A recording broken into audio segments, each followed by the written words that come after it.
and gentlemen, let's go. We ain't got no time to waste. Let's go. You are now listening to Jason Anderson, and you are in the zone. You're in the zone with Jason Anderson on Sports Radio 810 WHB. All right, thank you. And why does the paper have to go over, ladies, and not under? Over. Guys don't care, right? I care. Over. Oh, God. Over is the correct answer. You're in the zone on Sports Radio 810 WHB.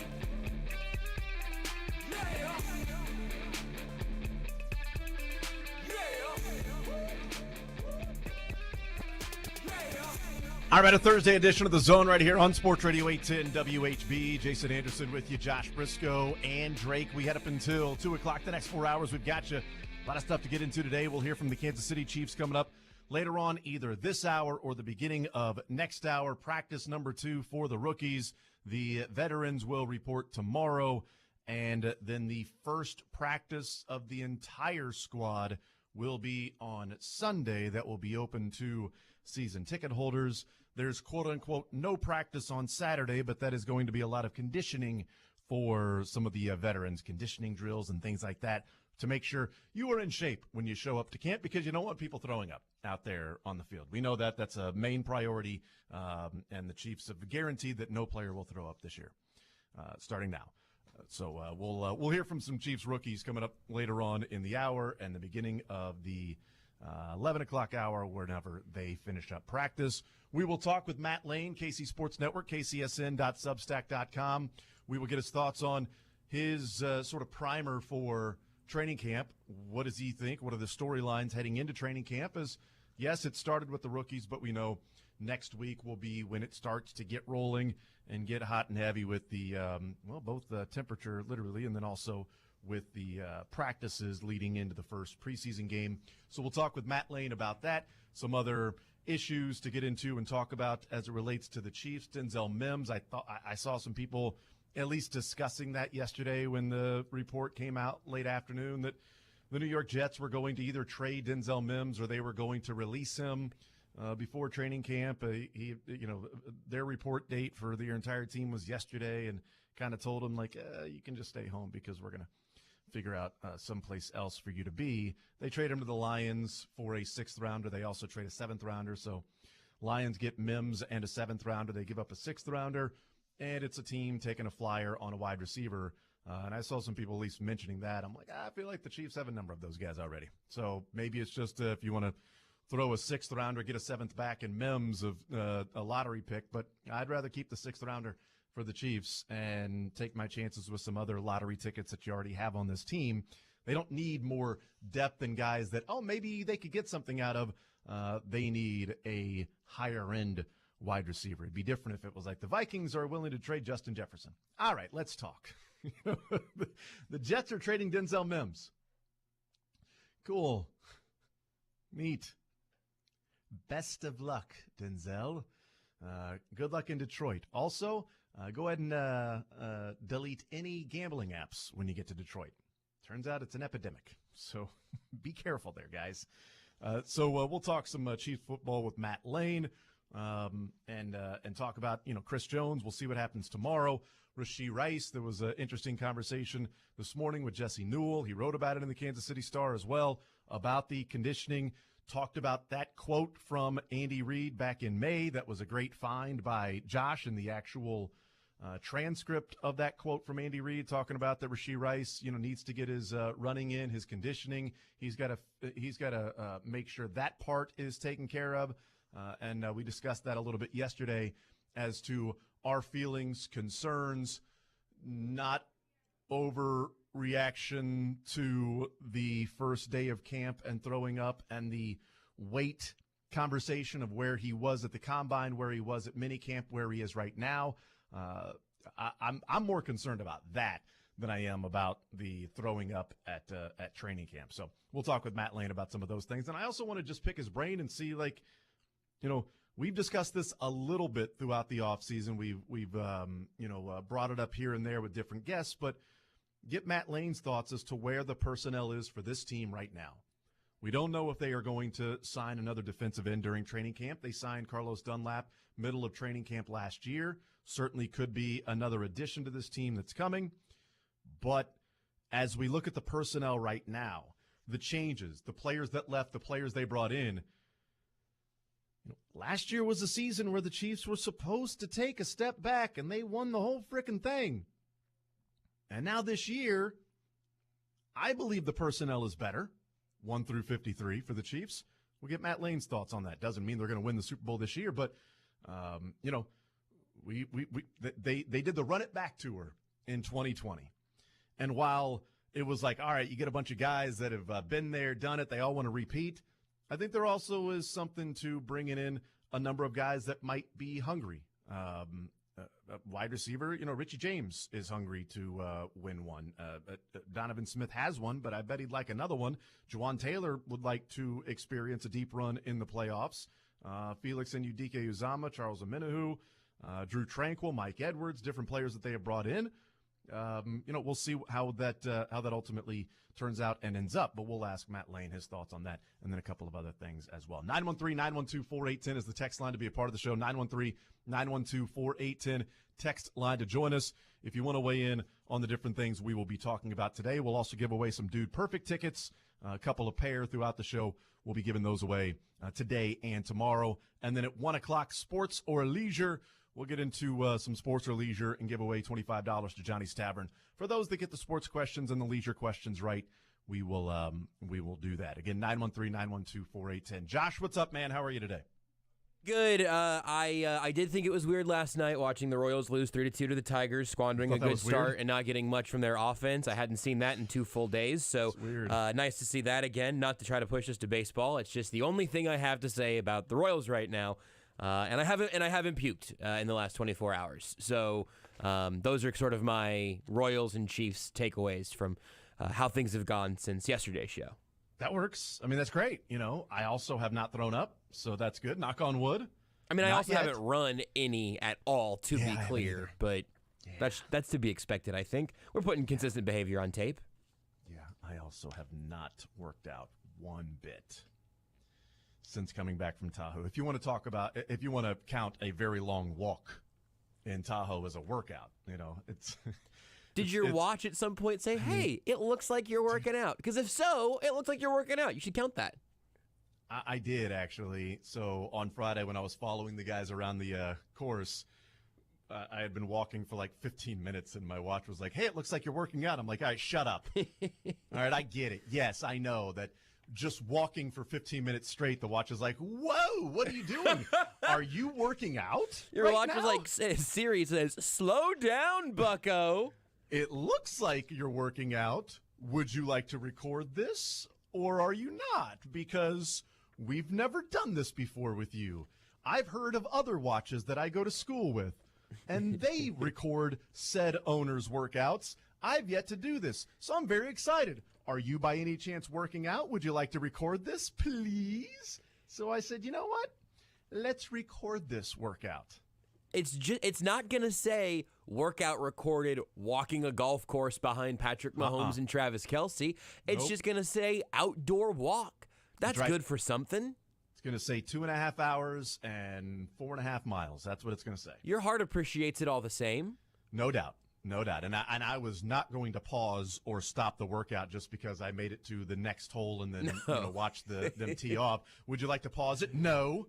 I don't want to pause it because I'll forget to unpause it when I start walking again. Just leave me be, watch. Stop bothering me. I'm trying to record these people, teeing off and hitting golf balls. Just let me do my thing.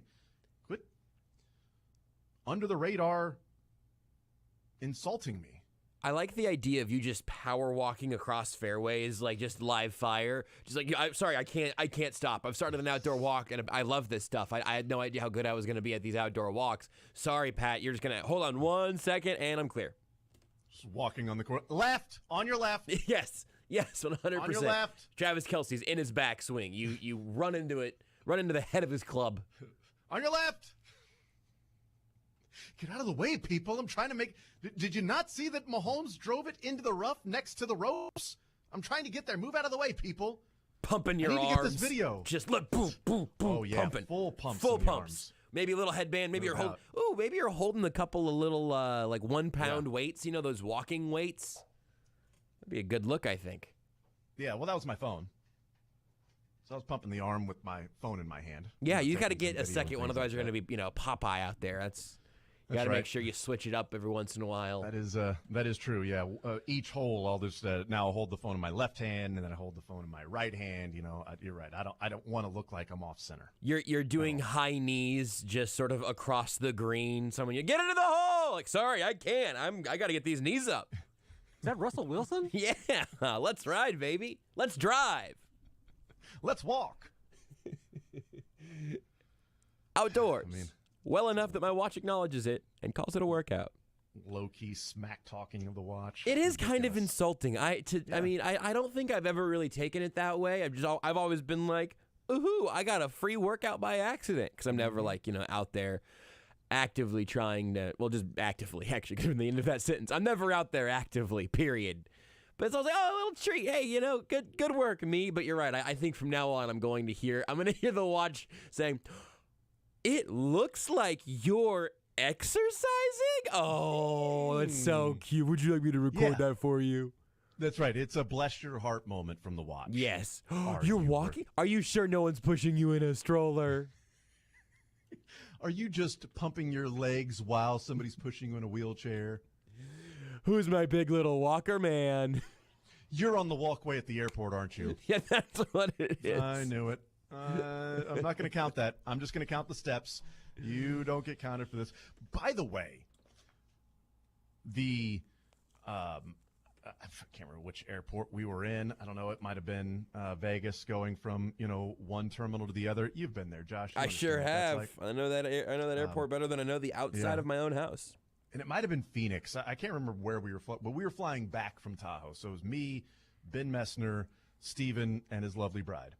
And so we land at our first flight, and we get out, and Ben Messner pays like extra money so that he can sit in one of the first 2 rows. Exactly. He's got it like that. Sure. I'm not sure if he charges it to the game or to the company. Not sure. But Steven, his wife, me, we're sitting towards the back of the plane like some commoners. So we unload. We deboard. Get off the plane, and our next flight is, in a different concourse or whatever. And so we start walking that way, and we're looking, and it's like, Ben's long gone. Why would he wait for us? Well, his chauffeur came by and picked him up outside the gate and then drove him over to the other gate. He's a very busy man to catch the same flight we are. So we start walking, and this cart pulls up. And this dude, on the back of the cart, one leg up on the side, sort of just like it looked like he should have been, burning a lung dart at that time while he pulled up. Like he looked like the coolest dude in the airport. Just like, all right. What are you guys up to, huh? Where are you guys walking, huh? Where are you guys flying, huh? You guys come here often? So we're just walking, and the guy's like, hey, you want to ride? And we're like, yeah. He's like, where are you heading? We're like, B-13. He's like, that's like 1.5 miles away. Good Lord. And we're like, yeah, let's go. So we jump on, and he starts driving. And I'm telling you, it is like you're on the highway, and this dude is trying to get somewhere in he's the wolf. It's like, that's 25 minutes away. I'll be there in 10. And he is weaving in and out of people. He's honking, getting, move out of the way. And as he's honking, he kept going, VIPs, move, get out of the way. VIPs. So we're going, we're weaving in and out of traffic. We get there, we sit down, and then 5 minutes later, we see Ben walking with the equipment. He's got equipment just walking. He finally gets there. We're like, hey, where you been, man? We've been here just hanging out. It's so great because as we were driving, or riding, I should carry more cash on me. I've talked about that before. I was just thinking this. This is as we were riding, Steven was having so much fun and giggling. He took his wallet out and grabbed a $10 bill, and he was like, I can't wait to give this to him. Yes. I just can't wait to tip this guy. This is great. and he was just going so fast and just weaving in and out of people. It was amazing. It was awesome. And now I want to just go to airports that have a longer walk in a connection, and then sort of fake limp. And then maybe they can come in, because Steven did have Steven's leg and back was bothering him, and we were going to have a long walk, and he was struggling a little bit. So I felt bad because I knew we were in for and you just kept jogging like, keep up, SSJ, let's go. Let's go. Let's go. Let's go. Let's go. And his watch was like, hey, are you planning on working out anytime soon? Because Jason's doing it. And so I think the guy saw that we were carrying equipment, and Steven was not getting there as fast as. And you did insist that Steven carry all of the equipment so your hands could be free to maximally pump, which I do think was weird, but you got to stand for something. Sherpa. Exactly. I'm not the Sherpa. I mean, come on, man. I was doing interviews all week. Steven's like, so was I. Well, I mean, come on. It's just good. You got to do what you got to do. But it was great. I just, I don't know how I thought of that, but as you said, being pushed, I guess, or riding. Yeah. It was amazing. We went 1.5 miles and didn't break a sweat. Not one time did we break a sweat on that. It was great. You probably should have got that ride. Yeah, I would. Shake Shack to get the equipment and back. You would not have almost died. We may have almost died just by how fast we were going. I thought it was odd that there was another cart that was road rage and everything. They started weaving in and out. Guy waved a gun at us for no reason. Somebody threw a banana peel. Somebody else threw a red shell. It was a whole deal. My goodness, man. We hit a question mark, and all of a sudden we powered up. You ate a mushroom on there, which changed the whole experience. Oh boy. Can't believe we got in an airport like that. We started flying. It was unbelievable, man. That's good. I think the combination of maybe you just this is so bad. Maybe you just travel with a crutch from now on. Just as your personal item, and not two, just one. Because you don't want to look like you're, you don't want to overburden yourself, and maybe just get kind of occasionally catch the eye, and then. On the crutch, you just have a paper towel dispenser full of $5 or $10 bills. So you're clearly you are a man ready to start tipping in cash. And at that point, you'll never walk in an airport again, I have to imagine. I mean, it was great. And I do wonder if he's does he just do that and get tips all day? Because, we're sitting there and 10 minutes later, we hear he comes right around the corner, drops somebody else off. Ooh, little 3-point reverse turn, boom, gone the other way. That guy's got the coolest job in the entire airport. No, it's a great hustle. That guy's got the best job. Because I'm guessing by just the times I've seen other carts, they can get radioed if there is someone who is getting off a plane in a wheelchair or something, who's actually in need, who is not just tired or running late. But so maybe he only gets walkie-talkied once an hour though. So hey, I gotta drive this old lady, from here to here. That's one trip for me. But if I start doing it for everyone who just looks a little gassed, who might look like they're ready to maybe tip a few bucks in cash right there, little handshake. If I walk around, drive around, honk VIPs, by the end there, you're gonna be handing them cash, and now all of a sudden he is supplementing his income in a very powerful way. I just know that on that ride, that I can imagine the people that we were passing, and the looks. On my face, Steven's, Susan's face, we looked like the dog with our head out the window in the car that's driving. That's what we're smiling. This is amazing. I can't believe we're allowed to do this. It's the wind in our face, and I've never experienced this before. I'm in a car right now. We were like the dogs you pass that have their heads out the window and the wind in their face and the tongue sort of hanging out and just loving life. That was the three of us with this, bleep-eating grin on our face and just enjoying it and sort of giggling the whole time like we were school children. I can't believe you move, honking. I've got you in my head here, doing some combination of that, just sort of sticking your head out the side of the cart, tongue just flapping in the wind like a happy dog, and then alternating between that and game day Patrick Mahomes, just pounding your chest, just, yeah! Look at we're driving the car, and just throwing things at the slow people behind you. We wanted so badly to pass Ben. We never saw him. Ugh. So I don't know. Maybe we just blew past him and didn't even see. We wanted so bad to be like, hey, Ben, bye. Just wave at him. I think if you would have tipped him a 20, he might have hit Ben for you. Just knocked him down. Just knocked the equipment out of his hand like we were going around and bashing mailboxes. Hey now. Bullies, yeah. Yeah, Drake didn't like you bashing equipment. It's got a Pelican case, Drake. It's what it's made for. So. I've had to replace some parts on those Pelican cases. They're expensive. Be careful. Yeah, but Drake, don't worry about it. It was Ben's camera equipment. Oh, okay. Yeah, Get it. that's oh, well, that's cool. Yeah, no, it's not our equipment we were using. Steven and I had the important stuff. It was just Ben's camera stuff that he was using. It's so weird it's perfectly fine. When you said hit the equipment. Drake sat back in his chair and grasped his chest, and when I said you could run over Ben in a golf cart, he just leaned back and started applauding. It was really weird. Okay, good. I don't know. Ben, I don't know if you can hear us right now, but what's your 6 here, man? You got a target on your back. That's cool. That's fine. 913-912-4810. We'll talk a lot of Chiefs today. I do want to pass this along before we get into a lot of Chiefs. Jim Bowden at The Athletic wrote about some of the blockbuster trades that could take place over the next 2 weeks or so, 12 days essentially.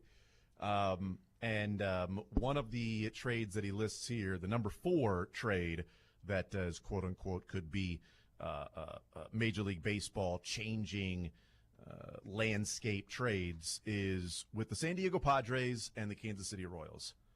That the targets for the Padres would be right-handed pitcher Scott Barlow and catcher Salvador Perez.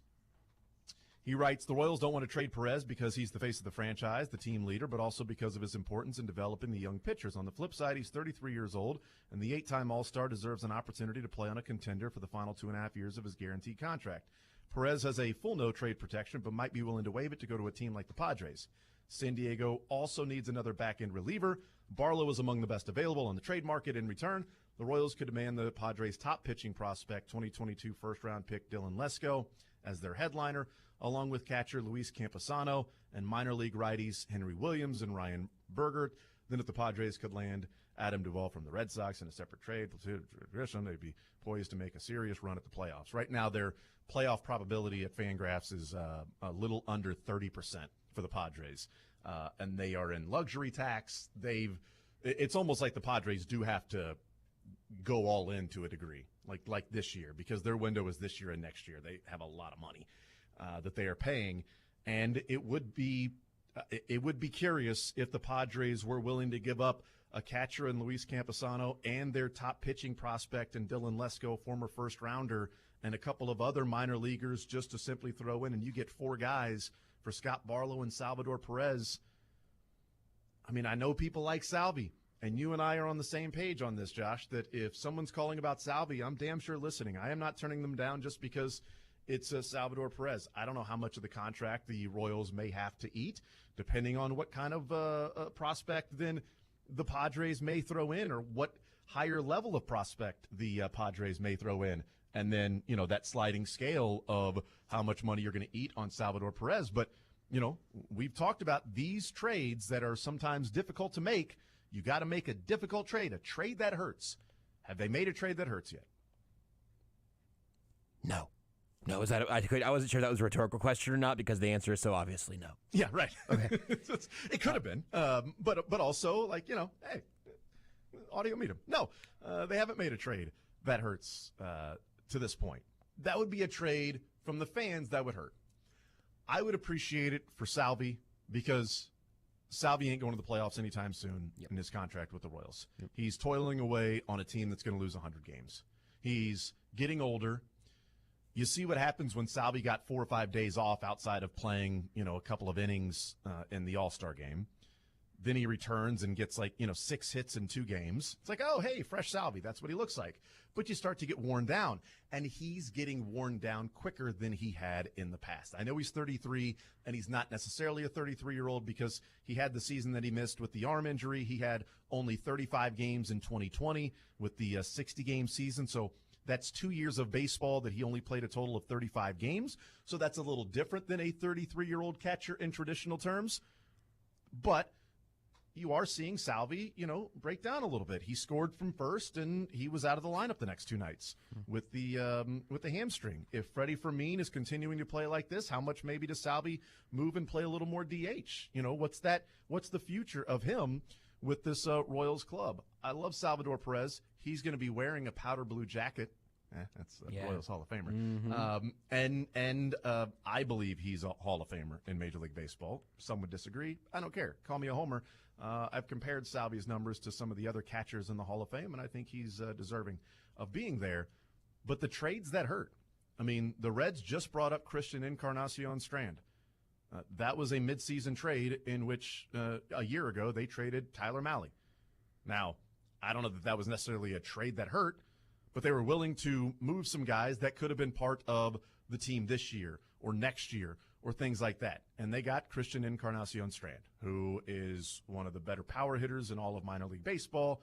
He came up and his first hit in Major League Baseball was a home run because the Reds need more young players that are fun to watch. So cool. And they traded, Luis Castillo. That's a trade that hurts for the Reds, and they get a couple of top 30 prospects. They trade, Sonny Gray. Trade that hurts, and they get another top 100 prospect. Like, they drafted guys, and they made some trades that they had to continue to supplement their farm system and rebuild from that standpoint. And these guys are now coming up and graduating to the big leagues, and they still have 5 different top 100 prospects ready to go after Christian Encarnacion Strand has made his Major League debut. They still have 5 more guys that are in the top 100 because of trades, because of different things that they have done in the minor leagues. The Royals have nary a top 100 prospect. We'll see what next year looks like. We'll see as the Royals' pitching development, things like that may change. But if that's the haul that's you're getting in return as the top pitching prospect from the Padres and a former first-rounder from last year, and a couple of others, and Luis Campusano, who was viewed as a nice catching prospect, man, that's hard to say no to, and that's a trade that hurts. Yeah, and so again, you mentioned just now, this is hypothetical at the moment, but yes, top pitching prospect and a recent top 100 prospect in Campusano, who just got off the 60-day IL yesterday, I think, or today. So we'll see. I mean, there's a lot of unknowns. There's going to be unknowns when you're playing the prospect game or even the very recent major leaguer game. But my reaction to that package for Barlow and Salvi would be that's worth doing. Which is a very different form of the conversation. We laid the groundwork on this when it all started a while ago, when the Salvi rumors began. It's not about you can't trade Salvador Perez, he must retire a Royal. It's about you can't trade Salvador Perez and then tell us it's all a salary dump, and that this is about just being able to have a little more liquidity in your organization, and you're getting back some prospects we'll never see at the major league level. This trade wouldn't be that.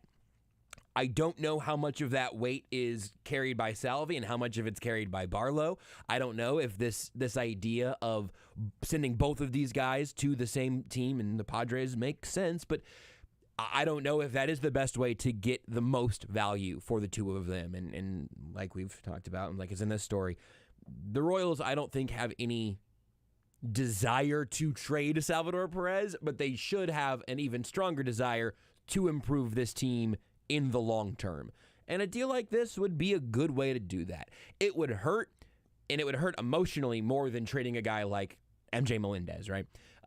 This would have, you would have way more memories in some ways you would be saying goodbye to. Obviously the memories stick around, but it would be a more emotional trade. But it wouldn't be one of the most painful few trades from a best chance to win in 2026 perspective. I mean, it would be near the bottom of it because Salvador Perez is going to be 96 years old then by the time the Royals are contending again. So this one is interesting to me because the emotion would say, I'd rather not. But the actual practicality does make enough sense here that I think you have to be willing to entertain it. Yeah, Dylan Lesko's a 19-year-old, the number 60 prospect in all the baseball. If that were the case, if that's what they ended up getting back, and then Luis Campusano before last year was the number 40 prospect in all the baseball, or right around 40 to 50, depending on what publication you looked at. So a couple of guys that at least had some promise, or still have some promise. Lesko, a high school right-hander, number 15 overall pick last year. So again, this is just it is just for fodder discussion to see if these are things that might happen. To me, it's just a view of, okay, what does a former GM view the value of Salvador Perez and Scott Barlow combined in a trade. Okay, views it as a couple of pretty good prospects. One, the number one prospect in their system, and a top 70 prospect in all of baseball, and another one that used to be that that also plays that catcher position. We'll take a timeout. We'll come back. We'll continue rolling. We'll talk some Chiefs. We'll hear from some of the Chiefs players as day number 2 of the rookie training camp going on, and we'll talk a lot of Chiefs as well, as we will be joined by Matt Lane coming up at noon. More Zone next. You're in the zone with Jason Anderson on Sports Radio 810 WHB. If you haven't started playing Underdog Fantasy yet, I really don't know what you're waiting for, because what you don't have to wait for is the NFL season to actually get here. That's right. You can start drafting NFL teams right now in Underdog Fantasy. It's the easiest place to play fantasy football, hosting the biggest fantasy football tournament of all time. Best Ball Mania 4 has $15 million in total prizes, with $3 million to first place. It's an unbelievable tournament, and there are many more ways to play, depending on what you want to try, all on Underdog right now. You want to poke around in the app yourself? You should. It's a super slick app, super easy to use, works great. You can get it in any app store, Underdog Fantasy, or you can visit them online on your browser as well at underdogfantasy.com. I've already started drafting my best ball teams. I also use this as a way to do way more fun and have a little more stakes in a mock draft when you're preparing for the regular fantasy season, the typical fantasy ball you may have played for many, many years now. Use Underdog to get ready, hop in those draft lobbies. It'll be like going through a mock, but with people who actually do care about their teams, and you can win some money. So I love Underdog, and I think you will as well. Sign up on UnderdogFantasy.com or via the App Store and use the promo code Brisco. You got to do this. You got to learn how to spell my name also. That's the warning here. Promo code Brisco, and Underdog will double your first deposit up to $100. That's Underdog Fantasy, promo code Brisco, BRISCO. Must be 18 or over and present in a state where Underdog Fantasy operates. Terms apply. Concerned with your play? Call 1-800-GAMBLER or visit www.ncpgambling.org. Westwood One Sports presents this special report on the 151st British Open. Get ready for the NFL season with NFL Plus. Sign up today at plus.nfl.com. Terms and conditions apply. Rory McIlroy won the Open the last time it was at Hoylake. He's the favorite coming off a victory at the Scottish Open last week. McIlroy early in his round level par through 3, a birdie at 2, but he gave it back with a bogey at the 3rd. The leaders are Tommy Fleetwood and reigning British amateur champion Christo Lamprecht from South Africa. They both shot 5 under 66 this morning. Lamprecht putting up the best first-round score by an amateur at a major since Tom Lewis shot a 65 at the 2011 British Open before finishing tied for 30th. U.S. Open champ Wyndham Clark opens with a 3 under 68 to join Stuart Sink and Antoine Rosner, all 2 off the lead. Jordan Spieth in poor form coming in, but a 2 under 69 today. He's 3 back. I'm Ted Emmerich, Westwood One Sports. The new season is here with Training Camp Back Together Weekend, presented by YouTube. And NFL Network is all in as your favorite teams hit the field. From the fans to the rookies and the stars on the move. Get exclusive access across the league all weekend long. Training Camp Back Together Weekend begins July 29th on NFL Network. Additional coverage on NFL Plus, ABC, and ESPN. Go to NFL.com/BackTogetherWeekend for ways to watch. Presented by YouTube, the new exclusive home of NFL's Sunday Ticket. For the ones who work hard to ensure their crew can always go the extra mile, and the ones who get in early so everyone can go home on time, there's Grainger, offering professional-grade supplies backed by product experts so you can quickly and easily find what you need. Plus, you can count on access to a committed team ready to go the extra mile for you. Call, click Grainger.com, or just stop by. Grainger, for the ones who get it done. I'm here at the archery range with Brad McGee from LBA Home Services. Brad, ready to take your first shot? Here we go. Bullseye. Naturally. You make it sound easy. It's not easy at all. It takes skill, experience, and commitment. And then it looks easy? Listen, it's like when you have a drain problem. You need the right equipment, and you have to know how to use it. To get a perfect outcome. Exactly. Because you don't want to come back and clear out that drain again. Of course not. And everyone at LBA thinks this way. Either we've done it perfectly, or we might as well not bother in the first place. Pretty high standard. When it comes to your drains, perfect is our minimum standard. Ready for a second shot? Here we go. Ah, no! Did you miss? Worse, it went right through my last arrow. But that means I lose so many arrows that way. one simple idea, one name to remember. Just remember LBA. LBAservices.com. Aristocrat Motors is proud to announce the grand opening of our new Mercedes-Benz commercial van department. Kansas City's oldest Mercedes-Benz provider now offers you, your family, and your business the finest in commercial vans. Whether it's the classic proven Sprinter van or chassis, or the new smaller Metris, we can help you change your family's or your business's deliveries. Aristocrat Motors, I-35 and Shawnee Mission Parkway, or online at aristocratmotors.com. The second you walk through those iconic red doors, you know you're somewhere special. Fresh cut wood burning in the wood-fired grill and the sizzle of scratch kitchen ingredients fills your senses. Whether you want legendary pretzel bites, famous jalapeno fried chicken, or to grab a burger and beer while you watch the game, there's an unforgettable energy that keeps you coming back to Red Door Wood-Fired Grill, Kansas City's best little upscale neighborhood joint. 6 Kansas City area locations: Brookside, Leawood, Liberty, Overland Park, Lenexa, and now Lee Summit. Get in here. At Roberts Robinson Chevrolet Buick GMC, get up to 0% APR on select vehicles and a $1,000 allowance in extra truck accessories. Check out their inventory of vehicles ready to sell today. Go to robertsrobinson.com or Facebook Roberts Robinson. Outlaw Cigar is a new gigantic location with a brewery. 23 delicious beers crafted in-house. This massive location has a fully stocked bar, leather chairs, and giant TVs everywhere. Live music on Saturday nights. Outlaw Cigar and Brewery in North KC. Check it out. It's Wrangler season out there. Warmer days, cooler nights. Open roads, endless horizons. And you need to be ready in jeans made for the unpredictable. Wrangler, for the ride of life. Shop our newest styles today at Wrangler.com. O'Reilly.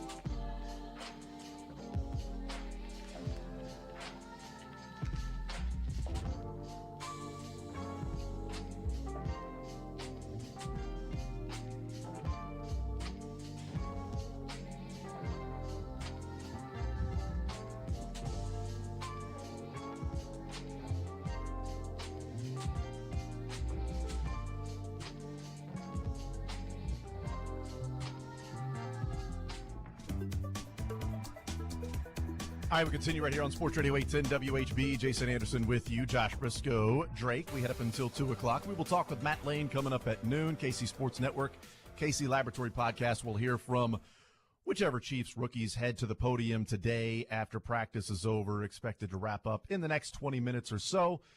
Could be after that, but roughly 20 It looks like the wrap-up schedule has more or less begun, so we're just going to stay on our toes about it. We don't know where it's going to be, but Matt Derrick says it was a good day for Rashee Rice today. No puke, so that's exciting. Right, that's awesome. Good for him. Great, I love it.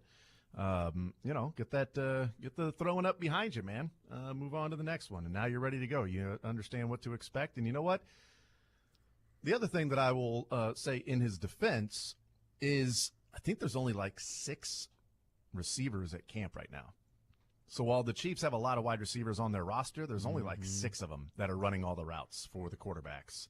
So there was a little bit of that, but that's also when Andy Reid was like, "Yeah, we're gonna run you. You need to get your conditioning in. These guys need to be ready to go because you're gonna run a lot. And until all the veterans and everybody else gets there tomorrow, then it's gonna be go time yesterday and today for those rookies. Which, by the way, those are reps you don't want to be missing because you got to go get an IV. Yeah. You want to be out there participating because there's only a few of you there compared to the 15 that'll be there taking reps starting on Sunday. You want to take advantage of those things. So we'll see who's going to be at the podium today. A couple of texts coming in. Says, honestly, if the trade you just mentioned is a possibility, I make the move yesterday. We all love Salvi. That era is over. It's time to turn the page, make some uncomfortable trades. Text says, I make that trade in a heartbeat if Salvi is okay with it. Watching him continuously decline until the end of his career is a waste of an asset. I mean, if we watch Salvi the next 2 or 3 years and he's still on the team and he's just becoming lesser and lesser, what have you gotten out of Salvi except for somebody who's around all the time, and that's great. But here's the thing. If Salvi's on the team or whoever's after Salvi, I'll still be rooting for the Royals. And I'll still be rooting for Salvi. Love Salvi. I'd love for him to get an opportunity to go and play in the postseason. To me, that's better than hey, watching Salvi in a Royals uniform. That's awesome to be able to do that. Okay, you love Salvi, but if Salvi would like to go and get another playoff, like a legit playoff appearance where he's the catcher and he's somebody in that lineup that can make a difference before his career is over, I'd love to see that for him, if that's something that he wants. We'll take a quick time out again. We'll come back, and we'll be ready to go for the press conferences. We'll find out who's going to be at the podium today and talking with the assembled media, and then we'll get into some Chiefs. We'll talk about Chris Jones, the implications of what happens tomorrow, showing, no showing. Joel Corey was on with the Border Patrol earlier this morning discussing the contract, things like that. It looks like Isaiah Pacheco, Shamari Connor, and Mike Edwards will be at the podium. And by the way, Mike Edwards, veteran, there with the rookies, showing up as one of the longest tenured guys in the NFL, not a quarterback that is there with the rookies. So had a pick today, cool. according to Matt Derrick. Oh, how about that? There you go. So there you go. We will we'll hear from them coming up in just a little bit. We'll take a time out. We'll come back. More Zone next. Want to see more of The Zone? Watch the show live on the Sports Radio 810 WHB Facebook, Twitter, YouTube, and Twitch.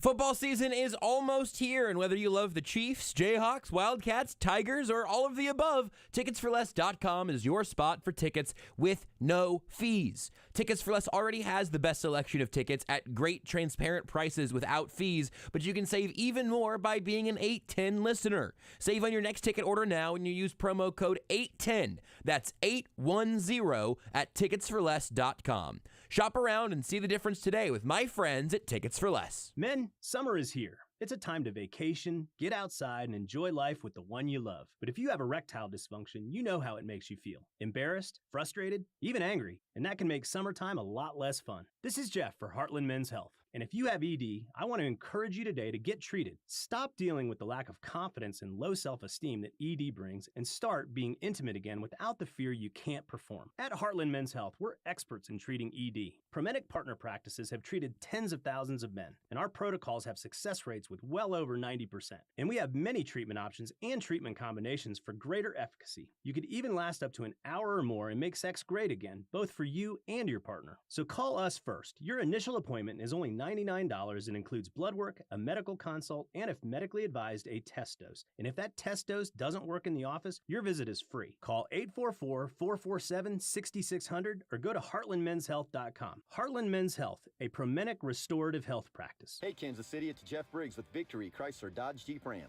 home of the Victory Effect, our pledge to drive down vehicle pricing for the city we love. Guess what, KC? It's the Make This the Summer sales event, and large discounts on trucks have returned. Now, until the end of the month, Victory is offering up to $11,000 off list price on all 2023 Ram 1500 Bighorns in stock. That's right, all 2023 Ram Bighorns in stock. These trucks range from nicely equipped to fully loaded. Certain models qualify for 2.9% interest at 72 months in lieu of the factory rebate. By the way, if you're tired of the traditional way of purchasing vehicles and you want a truly transparent dealer who gives you the best deal up front and a dealer that runs the highest Facebook and Google ratings in the Midwest, look nowhere else besides Victory. Come experience true transparency and true relational selling. Visit us at Kansas City's only automotive outlet mall, the Legends Auto Plaza, on the southeast corner of 435 and Parallel, just east of Nebraska Furniture Mart, or online at victorymotorskc.com, where our first price is better than their last. Gann Asphalt and Concrete is Kansas City's nationally recognized full-service paving and pavement maintenance contractor, making parking lot problems disappear in Kansas City since 1994. Free consultations, no commissions, in-house crews, and every project comes with a written warranty. Find them online at GannAsphalt.com. B&B Theaters has great entertainment for the whole family this July with films like Mission Impossible Dead Reckoning Part 1, Oppenheimer, Barbie, Haunted Mansion, and more. B&B has exclusive theatrical amenities, incredible food and beverage options, including a full-service bar and extended made-to-order concession menu. The big screen is the best way to enjoy the magic of the movies. And B&B's luxury recliners and food and beverage options make the experience unbeatable. Tickets, showtimes, and the chance to sign up for the free Backstage Pass loyalty program all online at bbtheaters.com. I'm McCall from Lee Summit Subaru, and we're committed to helping our community through the Subaru Love Promise, like our commitment to Hillcrest Transitional Housing to help solve homelessness. Lee Summit Subaru also sponsors several pet adoption clinics like Midwest Animal Rescue and events each year such as Dogtoberfest. It's all part of the Subaru Love Promise, and we're committed to helping our community fall in love with driving again at Lee Summit Subaru. LeeSummitSubaru.com. Dick Ray, he's your plumbing magician. Dick Ray, he's a man on a mission. When your pipes are leaking, your bathroom's flooding, and you're feeling kind of blue, there's a master plumber who knows just what to do. He's there for you, and he'll do it all with skill and precision. Dick Ray, he's your plumbing magician. This month, Dick Ray will clean any drain for $79.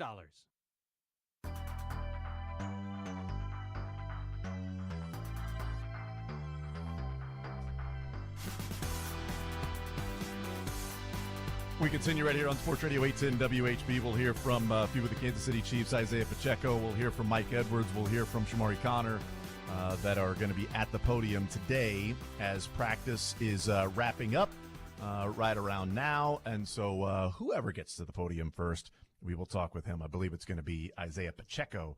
Here he is right now. The surgeries and everything. How did that go? How are you feeling right now?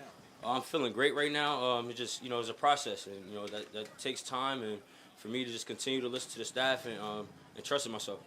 What was in that Super Bowl, playing that game with those injuries and getting through it and everything? What was it like? I mean, what did you kind of have to do and tell yourself to get through that? It wasn't bothering me. We had 2 weeks to recover. I got a little injured in the championship game, so we had 2 weeks to recover. I was, I was good with the recovery that we did with the staff, and I was able to play. They got me right. How often do you find yourself having to sort of check yourself? Because I'm sure you want to be able to do everything, especially missing OTAs now as you're getting eased in. That's daily, man. So for me, I'm just being unsatisfied and willing to work. It's more to work, and like I said, and that takes with the unit. And when they get here, I know we're going to have a good time. You got the injury in the AFC Championship game. Was the shoulder already hurt too, or? Yeah, shoulder was already hurt, but it wasn't a big problem. What about year one to year two? What are you trying to look forward to improving upon? It's the details. Detailing my notes more. Just finding little things to get better at. And for me, I want to run for 1,000 yards. So that's the goal, obviously. But I'm saying it starts here today, practice day by day. How much were you able to do during the offseason to work on your game? Not as much, but for me, I trust the staff, and we're able to work out a plan. And I'm getting back into shape, and we're working. You looked yesterday like you were one of the most energetic guy out there. Was that by design? Nah, that's me. That's me every day, and saying ain't never gonna get no more better than that. Besides the White House, the ESPYs, what was your favorite part of the offseason and why? My favorite part of offseason was the ring ceremony. Reuniting with the guys that we played all season with to get that and achieve it. So seeing those guys again, and then in the White House, it was reunited. For me, it just felt like a team. Pop, here with the young guys, man, the rookies. What is that one thing that you're telling them that you wish you would have known coming into camp? What I would have known coming in, I would say everything that you're looking forward to is just taking it day by day. So like I said to the rookies, take it day by day. I'm saying you just got to keep detailing your notes and find more ways to get better every day. Conversations with the training staff and how you're feeling. Do you think you're going to be completely good to go 100% by week 1? Absolutely. When do you think you'll be involved in practice to a greater extent than you are right now? Whenever coaches allow me to play, and whenever he says you're good to go, that's when I'm going to go out there and I'm going to show. What was the hardest part of last season, Isaiah, to sort of, what do you feel like you had to overcome to obviously have an ending like you wanted last year? I don't think there was nothing I had to overcome. It was just outworking myself and finding ways to get better, and that came with the coaching. Saw you on the side working out. It seems like that workout is much tougher than practice. You feel that way? Absolutely. Just finding that edge, and that's for me. Just those little details and pushing myself the hard as I can. So when that time comes, when the coach says I'm ready to go, I'm ready to go. Can you talk about the conditions today, the heat that everybody faced? Oh, it's hot. It's going to only get hotter. For me, I've been here before, so I know what's to come, and unsatisfied, so I just got to keep working. Are you eager to see how other teams are going to try to counter you this upcoming season because of what you did last year, and trying to sort of stay ahead of the pace in that aspect, trying to show them something different? For me, I'm really not worried about the teams. I'm worried about one team, and that's us right now. And when that first team comes, take it one game at a time. What do you enjoy most about training camp from last year's experience? It's the work. You know what I'm saying? This is where you get the most out of it, and ain't nothing better than the camp when you with your guys and you pushing each other day in, day out to get better. Since the beginning of last year, how much do you feel like you've come along in the passing game, and how much are you looking forward to getting more involved in that? Just finding those extra catches after practice and just getting my hands prepared for when Pat decides to throw it. You know what I'm saying? I'm ready. Isaiah, what do you think of Derek so far? Say it again? Derek Prince, what do you think of him so far? Oh, he's good. He's going to keep working. There's more to come. There's more to learn. And like I said, it's day by day. It takes time, but he's working hard. He's a good worker, and that's what we do. We work hard. You're glad to see Jared re-sign with the team and come back. I'm sure he was helpful for you last year. Absolutely. Jared was definitely a leader, and he still calls and check up on us even day in and day out so far, checking in. So excited to wait to get to him. Isaiah, you talk about being on the side, being in the jacket and everything. Just how long have you had that joy, and just where does that come from? Man, right now I'm backed up on a little bit of, you know what I'm saying, play. So it's for me, I got to let that energy out. So that's what I'm going to do when I'm on the field. Two more, we'll go Nate and then Emily. Go ahead, Nate. Isaiah, with the rehab, when did you feel, obviously you started day one basically here, but when did you feel that the rehab put you in a position to be available this early into camp? That was getting the rehab right after the Super Bowl and hitting on it hard. So therefore, when the time comes like this, I'm prepared. Did you feel like you knew that after the ring ceremony, or was there something that you did between the ring ceremony and training camp just to make sure you're ready for this? Just the mindset. I work hard every day and day out. Unsatisfied, like I said, so I just had to keep finding that edge and keep working. Someone mentioned something about the White House, and we recently asked Andy Reid about what was his favorite part in the food aspect, because there was a big spread. What was your favorite food at the White House? I say the ham and cheese with the French toast bread. All right, guys, thank you. Thank you. Ham and cheese with the French toast as the bread. Sounds good to me. If you can make French toast the bread of the sandwich, I'm in. I don't even know what's in the actual sandwich. I just know you had me at French toast. There's Isaiah Pacheco. You can tell with his play on the field that he is someone who actually likes to work. It's not just like, well, I got to be out there training camp. It's an opportunity to get better. He's like, no, work. That's what do you love most about training camp? The work. Being out here working out. People noting the workout by Pacheco on the side while training camp practice is going on. He's out there working out, maybe a little tougher. Here's Mike Edwards. Rookie again, but a little more knowledge though. But definitely a good thing to learn defense and trying to hone in and soak in everything. So pretty good so far. Can you take us through your decision-making process coming to Kansas City? Yeah, it's kind of just weighing out the options and seeing what the market was, and just trying to see what the best fit for me. Talking to my family, my agent, and everything, and this is kind of the best option, best fit for me. What makes it a good fit for you here? Everything, the coaching staff, to Andy Reid, down to Spags, to Coach Merritt and everything. They just overall great defensive system, and great coaching staff, and I love the players here. Won a Super Bowl last year. Always, a good winning program. So I want to come to some part like that. How did you come to the decision to come to this camp specifically? To this? Yeah, the early camp. Kind of dealing with a little injury from OTAs and everything. So I wanted to bounce back and trying to get ahead on everything before everybody else came back. So just trying to get ahead on everything. What was the injury and how did you work through it? Just hamstrings, a little hamstring. So I was didn't want to rush anything. Just, been in the league 5 years, kind of know everything in my body. So kind of just wanted to ease my way back in and kind of 100% now. So I'm good. Andy Reid's camps are known throughout the league for being a little bit tougher. Have you gotten the feel, you're not in full veteran mode yet, but right. have you gotten the feel that that's true? Yeah. Yeah, it's real for sure. I mean, it's not like how it is. It's gonna be, when everybody else come back in a few weeks or whatever. I know it's gonna ramp up even more, so got to get in top shape. But even now, it's tough. It's tough. So it's good work though. It's definitely what everybody needs, and everybody be ready for first game and everything. So good work. What do you kind of anticipate being your role with this team? Because obviously you got Justin here, and Brian's an up-and-coming guy. How do you kind of see yourself fitting in? Wherever they need me, safety, dime, nickel, wherever they want to fit me at. I know we got guys all over from top to bottom, playing dime, corner. Everybody's playing. We got a lot of DBs, so wherever they want to fit me in, I'll fit in wherever. Trying to learn, like I said, learn the playbook, learn each spot, in the in and outs of defense. So wherever they want me at. What are kind of your impressions so far, guys, in your group and everything? Oh, phenomenal. They real coachable. They want to learn. That's what I love.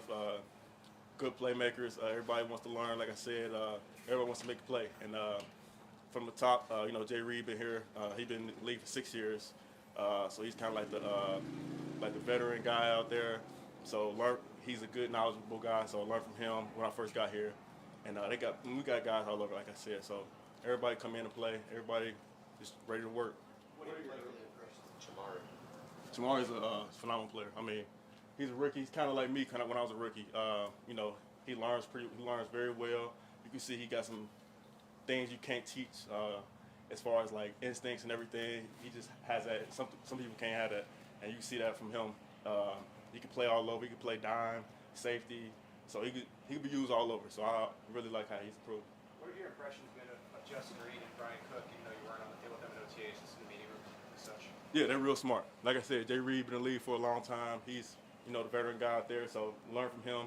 And Brian B. Cook, he doesn't look like he was just a rookie last year. He looks phenomenal. He's making all the calls back there and looks like a vet out there. So my guy, being from him from Cincinnati, so got that Cincinnati tie, so gotta love him. So we're doing good back there. A lot of players, when they first get here, they'll talk about seeing a standard being different from other places. Do you see that, or have you noticed that yet? I know it's kind of early. Yeah, for sure. You can see why they win all the time. From training camp, OTAs, mini camp, everything. They just do it the right way, and they do it a hard, challenge everybody, keep everybody to a high standard. And like I said, you can see why they win. You see why they got going for a championship, going to Super Bowl every year. That's the main goal, is win a Super Bowl. That's two. Let's go, Nate and Blair. 3 goes. You talked about learning the playbook. Spags' playbook has been known to be pretty tough. How comfortable are you with it, and where are you learning right now? Yeah, it's tough. Going back from when I was in Tampa, bowl system was kind of tough too. So it kind of carried me over to this. It's a whole different playbook. But like I said, it got me right for this playbook. And he got a lot of great things in, a lot of great schemes in, people coming all over the place. So it's a good thing. It's a good fit. So just trying to learn it, get, feel it in and out of the playbook. So that's all it is to it. Just curious, did you have any conversations with the Chiefs pre-draft back 4 or 5 years ago? I don't think so, no. Like, everybody wants to be on the field, everybody wants to be a starter, but obviously you know what it's like to win a Super Bowl yourself. Can you share what it's like to try to have that right blend or that right mix of wanting to be a contributor, but obviously when you become a free agent, wanting to go to a team that can actually contend for the Super Bowl?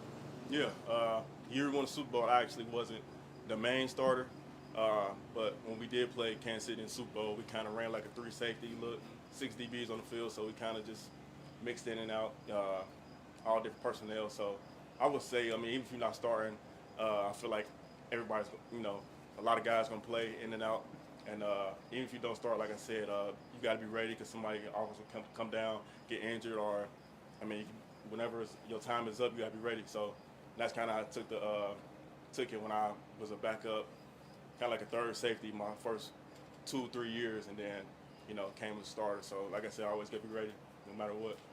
Thanks, everybody. Thank you. All right, there's Mike Edwards, Chiefs safety. You're listening to Sports Radio 810 WHB Kansas City. We'll hear from Shamari Connor, another defensive back drafted by the Kansas City Chiefs that Mike Edwards was talking glowingly about there's some things you just can't teach that guy has, instincts and size and all of that, but showing up a little bit early. Here is Shamari Connor. Chiefs camp going for you? It's going good. Feel good to be back out here, getting back in the swing of things. Well, how's it compare to Virginia Tech or camps for Virginia Tech? I say they similar. Yeah, it's a lot of similarities. So I'm kind of used to the college camp type of thing. So it's been going pretty good. So far, you've been asked to kind of do a few different things and line up at different spots. Do you kind of relish that? I mean, is that something you feel comfortable with? Oh yeah, I'm definitely comfortable with it. I've been doing it for most of my career, so it's definitely something that I like doing and feel comfortable doing. What's been the best thing so far about working with Steve Spagnuolo? Just learning from Coach Spaz. He always on me, so just to get all that information from him and learn from somebody who's been doing it so long, it's been great for me. So. Mike said you have some traits that he saw in himself when he was a rookie, Mike Edwards. Just what have you learned from him, and what does it mean just to hear some of that so early in camp? I'm learning a lot. I can always ask Mike questions or get some feedback from him. But it's been great just to see a guy that been doing it for a minute, been in the league for a while, and just be able to learn from them. So it's been good. What's Dave Merritt's message to you been early through OTAs and now as you kind of transition in training camp? Kind of just get the information and put it on the field, just so that I can do it and just apply myself. So. The defensive staff usually likes to load up rookies with high volume and learn a lot of things right away. How have you used strategy to manage that as you go here? I think it's been pretty good. Going through OTAs, being able to already see most of what I'm learning. So just being able to already get it, then come back and learn it again, been really good for me. How great is it to have a camp for just the rookies and a couple of veterans so you get a little more attention? Oh, it's great to be out here before the vets get back in the swing of things before they come, because you already know when they come it's go time. It's already go time, but it's definitely gonna be up when the vets get here. So it's great to get here early and get on the field, get in the swing of things. Does it feel a little surreal? Do you pinch yourself at all when you see Pat Mahomes on the other side and you're trying to defend him at quarterback? Yeah, it's definitely surreal. It's something that I've been wanting to do my whole life. Just to be able to make it to this level. So it's definitely surreal, but I'm used to it. And I kind of in OTAs it was like that, but I kind of got it now. What's been the biggest learning curve for you, in your opinion, getting out here and working with the team? I say just playing fast and just trying to play fast and get all the information that they've been giving out. So just getting the information. Hearing guys kind of talk about their rings and the ring ceremony, does that motivate you at all to be a part of a team that wins another one? Oh, that definitely motivates me. I definitely want to be a Super Bowl winner, so definitely motivate me a lot for this upcoming season and the rest of my career. We're still a little ways away from when you get to put on the pads and really get your first NFL contact. Are you looking forward to that? Are you kind of relishing what it's going to be like when you get to that level, and you get to that intensity? Yeah, I'm definitely looking forward to it.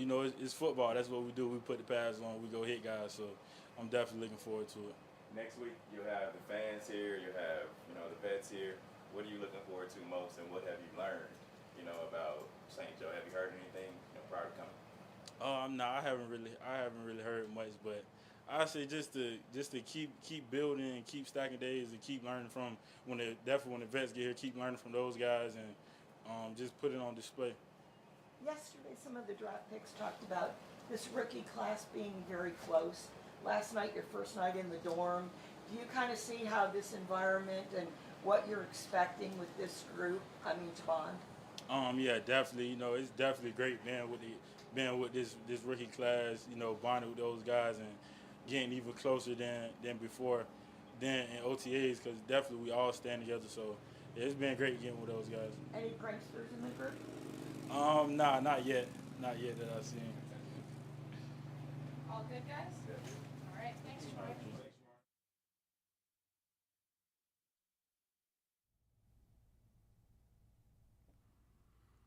Well, there's Shamari Connor from Chiefs camp. Maybe Jason's in St. Joe. Maybe he heard how much fun they were having and just decided, you know what, it's time for me to go ahead and hop on the road and get up there. But we'll reconnect there momentarily. Kind of interesting to hear from Mike Edwards. You heard it's the hamstring injury. He's the veteran there right now. He and Pacheco, as we mentioned earlier in the show. You can show up to the rookie portion of the early reporting section of camp if you're coming off an injury. So Edwards was a hamstring from OTAs. He gets out there early and gets, from all accounts, a bobbled pass and picked off Patrick Mahomes today. Plus, you've gotten to hear from Isaiah Pacheco, who certainly is a good sign that not only he's out there and doing a lot of things just in that non-contact jersey, but he's out there doing media. The Chiefs don't let guys talk when they are injured in like any way whatsoever. In this case, you get the two veterans both talking because they're there today. But really good sign to see both of them out there. A fantastic sign to hear Isaiah Pacheco just say, "Will you be ready for week one?" Absolutely. And a little bit of the rookie experience for Shamari Connor. Also interesting, Jason, with Mike Edwards saying at the very beginning there, I don't know if we even caught it right as his first words out of his mouth, that he feels like a rookie again in Steve Spagnuolo's defense. So he and Shamari Connor, I imagine, have that in common. Well, that's what's so interesting about what this year is going to be, because with Shamari Connor, with Nick Jones, with Mike Edwards, new guys that are part of the secondary. You know, last year there were so many new guys that were part of it. So Justin Reed and Brian Cook as safeties. And then we know about the cornerback position. That was the influx of draft picks and things like that. That Spags talked about how much of a thinner maybe playbook that he was going to have to go with, how different it was going to be early on versus late in the season. And even Justin Reed talked about, like, you know, that Bengals game when they start to sort of get the hang of it the next couple of weeks of the defense, that for a guy like Mike Edwards makes total sense to get in early. And I know we talked about a little bit of the hamstring. He's 100% now, but wanted to get in. And with Shamari Connor and Nick Jones and guys that are rookies that are going to be there anyway, it's important for them because this is a year where Spags is going to expand that playbook. There's no longer we're going to have to take this out and that out and that out. No, Justin Reed talking about it. The rookies talking about it last year as the season went on. You get a better grasp of that. You've got in-game experience. You have firsthand knowledge of how you're going to adjust in a game and what that NFL speed is like. Mike Edwards understands the NFL speed part of it, playing 4 years in the league. But he talked about Todd Bowles' defense was pretty complicated and extravagant, and Steve Spagnuolo's playbook sort of the same thing. I wonder how much of an adjustment it'll be for Connor, Nick Jones, and Mike Edwards, and what their integration process will be compared to the new guys last year, when it almost felt like Steve Spagnuolo was required to dumb it down, for lack of a better term. I think that's an enormous question that also struck me when Edwards was talking, because when he jumps in and says that, you know, this is where this is a lot here, that has been conventional wisdom around Spags, but it hasn't been forced upon an entirely new class like you lay out from last year. So this idea that some of these guys like Edwards and Shamari Connor, maybe the most, I mean, I'm looking at the rest of the group. Everybody else in that corner group was, you know, these rookies from last year, and everyone's on rookie contracts, which is unbelievable. Those guys are on the train. They got on the train when it at least slowed down at the station to pick those guys up. It is at full speed right now, and Edwards and Connor are going to have to figure out if they can join in at full speed, or there'll be a learning curve. And here's the good news. If there is a learning curve for those two guys, they're not running me out in the secondary. There are due to have been here, especially with Justin Reed and Brian Cook being the stars of that safety group right now. Yeah, it was a requirement for Steve Spagnuolo that it was like, you know, he doesn't play rookies, but he's going to have to play rookies. Yeah, because that's all he has out there. And so if you can't get guys up to speed with what the playbook's going to look like, then it's going to be pretty rough out there on the field. You're going to lose some games. You're going to have some miscommunications. You're going to have some broken coverage there with this team. Like, you got to get those things figured out. So how do you put them in the best possible position to succeed early on? Okay, well, that means we can't be as exotic. We can't do some of these multi-coverages that we've done in the past that, you know, this defense is sort of known for, because there are some rookies. Those guys had to play last year. Like, you had to have McDuffie. Justin Reed was going to be your main guy, filling in for Tyrann Mathieu and Watson and Williams, and we didn't know how much they would be required to play because it was Fenton and Snead and then McDuffie. But as it turns out, it was, you know, McDuffie and Williams and Watson had to be a part of that, and Brian Cook too. So This is going to be an interesting one because, Shamari Connor is not going to be looked at as needed to play a safety position like Brian Cook was needed early on. Mike Edwards is not going to be needed the way that Justin Reed was needed early on. So they have that advantage, while also a disadvantage that playbook is not going to be bare bones at the beginning for them with everybody else trying to figure it out at the same time. They're ready to roll. You guys got to catch up. And that's going to be interesting to see how quickly they do that. More Zone next. Zero's on the clock. It's over. It's over. The Chiefs have won. The Chiefs have won Super Bowl 57. The best Chiefs coverage live from St. Joe is only on Sports Radio 810 WHB. I take camp very seriously. I take preseason very seriously. I think we have as good a team as anybody, and we can win it. From training camp to the Super Bowl, your home for the best Chiefs coverage is Sports Radio 810 WHB. Get a cool deal on a hot new Kia at Robert Brogdon's Olathe Kia. With their 90-day money-back guarantee, you can drive the 2023 Telluride, Sorento, even the Nero EV worry-free. Find what you need and buy with confidence at Brogdon. Visit OlatheKia.com. Hey guys, Matt Coker here from West Coast Men's Health to let you know that you don't have to take Viagra for the rest of your life. Acoustic wave therapy has changed the game. Trust me, I've seen guys come in who have completely given up, only to see them back in the game after going through our treatment program. So call West Coast Men's Health today. Call 913-243-3200. That's 913-243-3200. 913-243-3200. Online at westcoastmenshealth.com. Warm weather is just around the corner, which means insects and other pests are soon to follow. Plan now to keep bugs out of your home or business with Augustine Exterminators. Now's the time to establish and or maintain a barrier.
All right, we continue right here on Sports Radio 810 WHB. Jason Anderson with you, Josh Brisco, Drake. We head up until 2 o'clock. We will talk with Matt Lane coming up at noon. KC Sports Network, kcsn.substack.com, the KC Laboratory podcast. One of the things that's sort of interesting about Shamari Connor, as he talked today, when you look at the RAS, the athletic score at the combine, and some of the things that he has in common with, L'Jarius Sneed, that, they both graded out as explosive elite the elite explosion grades, the 40-yard dash, the 10-yard split, the vertical, the broad jump. Shamari Connor's about 5 pounds heavier than what L'Jarius Sneed was coming out of college. The arm length is almost the exact same. So you have some of those measurables, and remember L'Jarius Sneed was drafted as, well, he played safety at Louisiana Tech, and then, a cornerback, and we'll see what they end up having him as, and he was sort of a hybrid guy and now playing cornerback, but also can be a hybrid guy and do some different things, and we'll see what Shamari Connor ends up being, and Mike Edwards saying, look, I mean, you see things about him that he's got things you can't teach, and the Chiefs have done that. They've drafted traditionally outside of the first round. When it comes to players in the secondary, they've drafted traits and coached up the other parts of the game. It worked out for L'Jarius Sneed. It seems to be so far working out for Watson and Williams, whereas some of those traits the Chiefs weren't there with Trent McDuffie, but they just went with a guy who was really good. So they didn't need the traits to coach him up. This guy just can play cornerback and is really good at doing that in the secondary. So we'll see what Shamari Connor ends up being, because he's got that explosiveness, but that explosiveness doesn't exist if you don't know where you're going on the field instinctually. And he'll play slower until he gets a grasp of the defense. It's really interesting to me that Shamari Connor, I think, is pretty clearly, maybe until Nick Jones in the 7th round, he is pretty clearly the guy who has gotten the least hype going in out of this draft class into the offseason workouts. We just haven't talked about him very much. And I think that's in large part because we think we know who the starting corners on this team are going to be. But the fact that the Chiefs have had so much success doing exactly that thing of drafting the guys with some stuff you can't teach and then teaching them what you can teach and putting them in the hands of really good teachers in Kansas City, and that has always been something that's stuck in my head since the first year Spags was here. As we were at one of those mini camps, and I think it might have been L'Jarius Sneed that year, actually, so I'm not sure. Maybe it was that would have been 20s. Maybe it was 19. Might have been with Rashad Fenton or one of the other younger guys. And we were out there whatever year that was at mini camps, and I saw one of the young corners off on the side working with some coach, and I looked a little closer and maybe borrowed Lebo's binoculars or something. But oh, that's Steve Spagnuolo over there. The rest of practice was going on still. He was off to the side working with one of those corners on some leverage and foot placement type of stuff. So that's something that he cares about and knows and seems to love teaching along with the rest of the coaching staff. They've had so much success there that I think your average Chiefs fan is just sort of assuming that Shamari Connor, a 4th round sort of flexible positional defensive back, is just going to find a role somewhere on this team and probably be really good and probably pick off Justin Herbert at some point. Because that's actually the expectation for every single one of these dudes the Chiefs eventually go and pick up. It really is incredible. It's one of the greatest value steals in the NFL right now.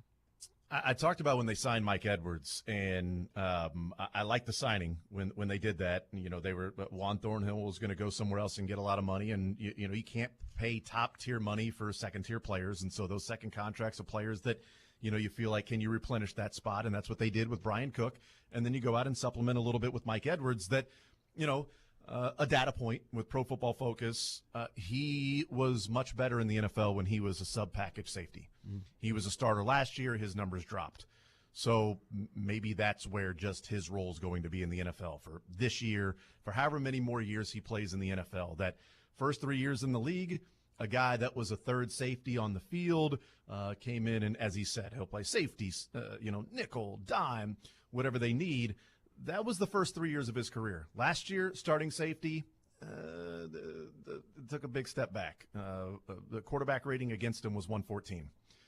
Quarterback rating as a sub-package was about 60 and 70 the previous couple of years. So I liked the signing because outside of injury, they don't need him to be the starter. They need him to be the guy that's the sub-package that he seemed to have excelled in his career, that he isn't overexposed as somebody that's relied upon to maybe cover more ground, that you can take advantage of some of the things that he brings to the table, his skill that he can maximize, instead of saying, hey, man, you're one of 2 guys back there. You're one of our main guys. You're not the sub-package anymore. There's more on your plate, and he didn't necessarily answer the bell last year. I think the goal for him is to be an upgrade over Deion Bush. Like that's kind of the bet and kind of the competition. And frankly, again, like any like season-long injuries, it's impossible to truly prepare for because you're going to suffer whatever that loss is. But if you lost Justin Reed or Brian Cook for some smaller stretch of time, I think you could see certainly Edwards, and maybe you could see Edwards and Cook, and maybe it's Shamari Connor by then, who knows. You could see them step in and play some competent football as long as you have one of those starters. And also even hearing them talk about Brian Cook, we're also kind of just assuming that he's going to be able to be a starting caliber safety. You talk about guys who, have thrived in bit parts, but occasionally as the starting role, it's not a good role for them. I think Brian Cook has the tools, and we saw him put it all together, especially late in the year in the playoff run and everything, where there's totally reason for optimism. I'm buying the Brian Cook stock that I already owned quite a bit of early on because I got a good tip from Matt Derrick. But I think that will work out fine. There are still unknowns, and having some redundancies. And this is something we talked a little bit about on Tuesday with the O-line. It's something we can talk about with the safeties. We've talked about it ad nauseum about the receivers. Having a little redundancy, having we got a veteran who's been competent on this level before, that is really valuable, even when your plan A is for your young guys to develop into starters, if not stars. Yeah, I just remember, we'll take a break after this, and I want to talk about Chris Jones and hear from Andy Reid, what he said a couple of days ago. But Shamari Connor, when he was drafted, hearing Mike Edwards say, the things that you can't teach, sort of that those instinctual plays. I just remember one of the things that was written about him, and who was it from The Athletic that has the big sort of like draft Bible? Dane Brugler. Dane Brugler. Yeah, Dane Brugler's assessment was Connor needs to iron out his tackling, become more reliable with his back to the ball in coverage, but his versatility, play recognition, and athleticism will help him compete for a nickel role. His special teams background should stand out from day one of training camp. And just interesting play recognition, things like that. And Mike Edwards is like, yeah, the instincts are there that, you can't really teach, that, sort of an idea of what's, maybe what they saw on tape and the reason they traded up for him is coming through early. We'll see. Give me that blurb again one more time and let me run a little theory by you. Yep, it says, overall, Connor needs to iron out his tackling and become more reliable with his back to the ball in coverage, but his versatility, play recognition, and athleticism will help him compete for a nickel role. His special teams background should stand out from day one of training camp.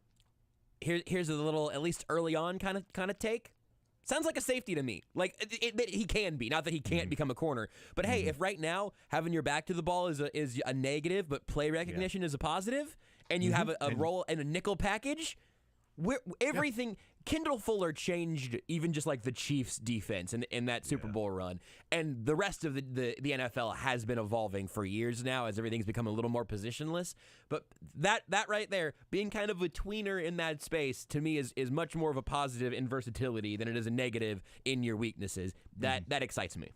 But if he's going to be playing with his chest to the ball instead of his back to the ball, the first part about needs to iron out his tackling. Yep. For sure. That's going to have to, one of those things, either get better with your back to the ball or your tackling has to get better. You can't have both of those be an issue because if we put you at safety, I need you to come and tackle. If you're going to be a cornerback, I need you to be better and more instinctual with your back to the ball when you're playing in coverage. But again, he's a rookie, so he's not going to be relied upon, knock on wood, to be that guy. And Justin Reed and Brian Cook, good tacklers to work with. Absolutely. Yes, no doubt. And real quick, Isaiah Pacheco, one of his goals, 1,000 yards rushing this year. If he's healthy, that should not be an issue. That's in 17 games, that's less than 60 yards per game to get to 1,000 yards. If you look at when he was named the starter until all the way through the Super Bowl, if that's a 17-game season, he would have roughly 1,200 rushing yards. So 1,000 yards really shouldn't be an issue for him if he's healthy as the main back. But at least there's that goal of 60 yards rushing per game as a baseline. And look, when you've got Jerick McKinnon that's going to be taking some reps and maybe Edwards-Helaire, they like Deneric Prince. He's not a bell cow back where it's like, well, he wants 1,000 yards rushing and he's going to get the 22 carries a game. Exactly. No, he's not going to get those. But can he get to 60 yards rushing per game? Can he throw in some receiving yards? Can he get some real tough yards? That's, to me, like more than the yards, it's sort of the role in the offense for Pacheco that makes a difference for him. We'll take a timeout. We'll come back. We'll continue rolling. I want to talk about Chris Jones and what tomorrow could mean conversation around the veterans reporting. More Zone next. Take the show with you by listening live on 810WHB.com.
Health team?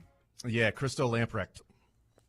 When they said the name there at the Open, I thought it was a fake name. I mean, that's not real. It's not a real person.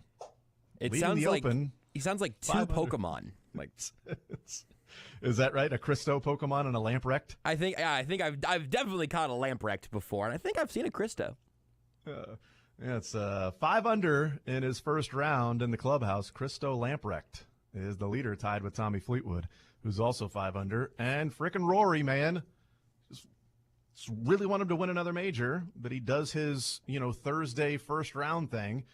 He didn't do it last go around and damn near won, but he's 1 over through 9 right now. So just halfway through his round, but 6 strokes back right now. But a long way to go. Long way to go. Still 3 rounds and 9 holes for Rory. So we'll see. But his odds have dropped considerably to win the tournament. He's now plus 1,000. I think he was like plus 700 or something like that to win, along with Scotty Scheffler, who is still the odds-on favorite, I believe, to win. Maybe Tommy Fleetwood has passed him, but Fleetwood's who's tied with Lamprecht for all of you following along at home. That's right. Yeah.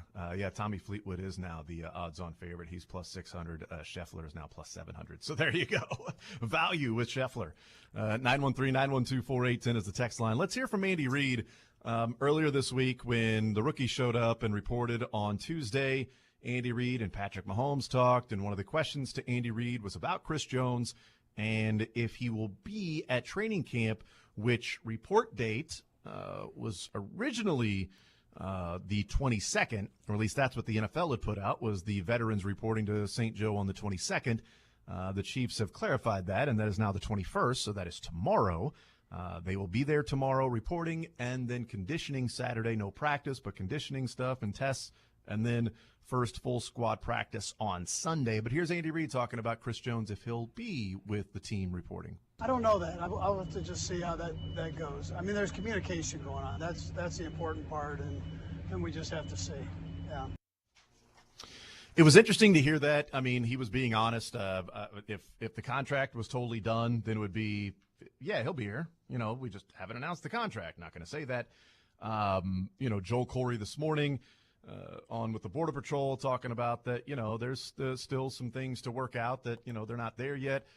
He does have leverage, does Chris Jones, but Joel Corey from CBS, former scout or a former agent, saying that he does not believe Chris Jones will use that leverage and drive a hard bargain against the Chiefs, that they'll come to an agreement to where it's sensible for both parties involved and move forward. But I didn't care about the voluntary OTAs, and I didn't care about the involuntary OTAs, mandatory minicamp, as to whether or not Chris Jones was there.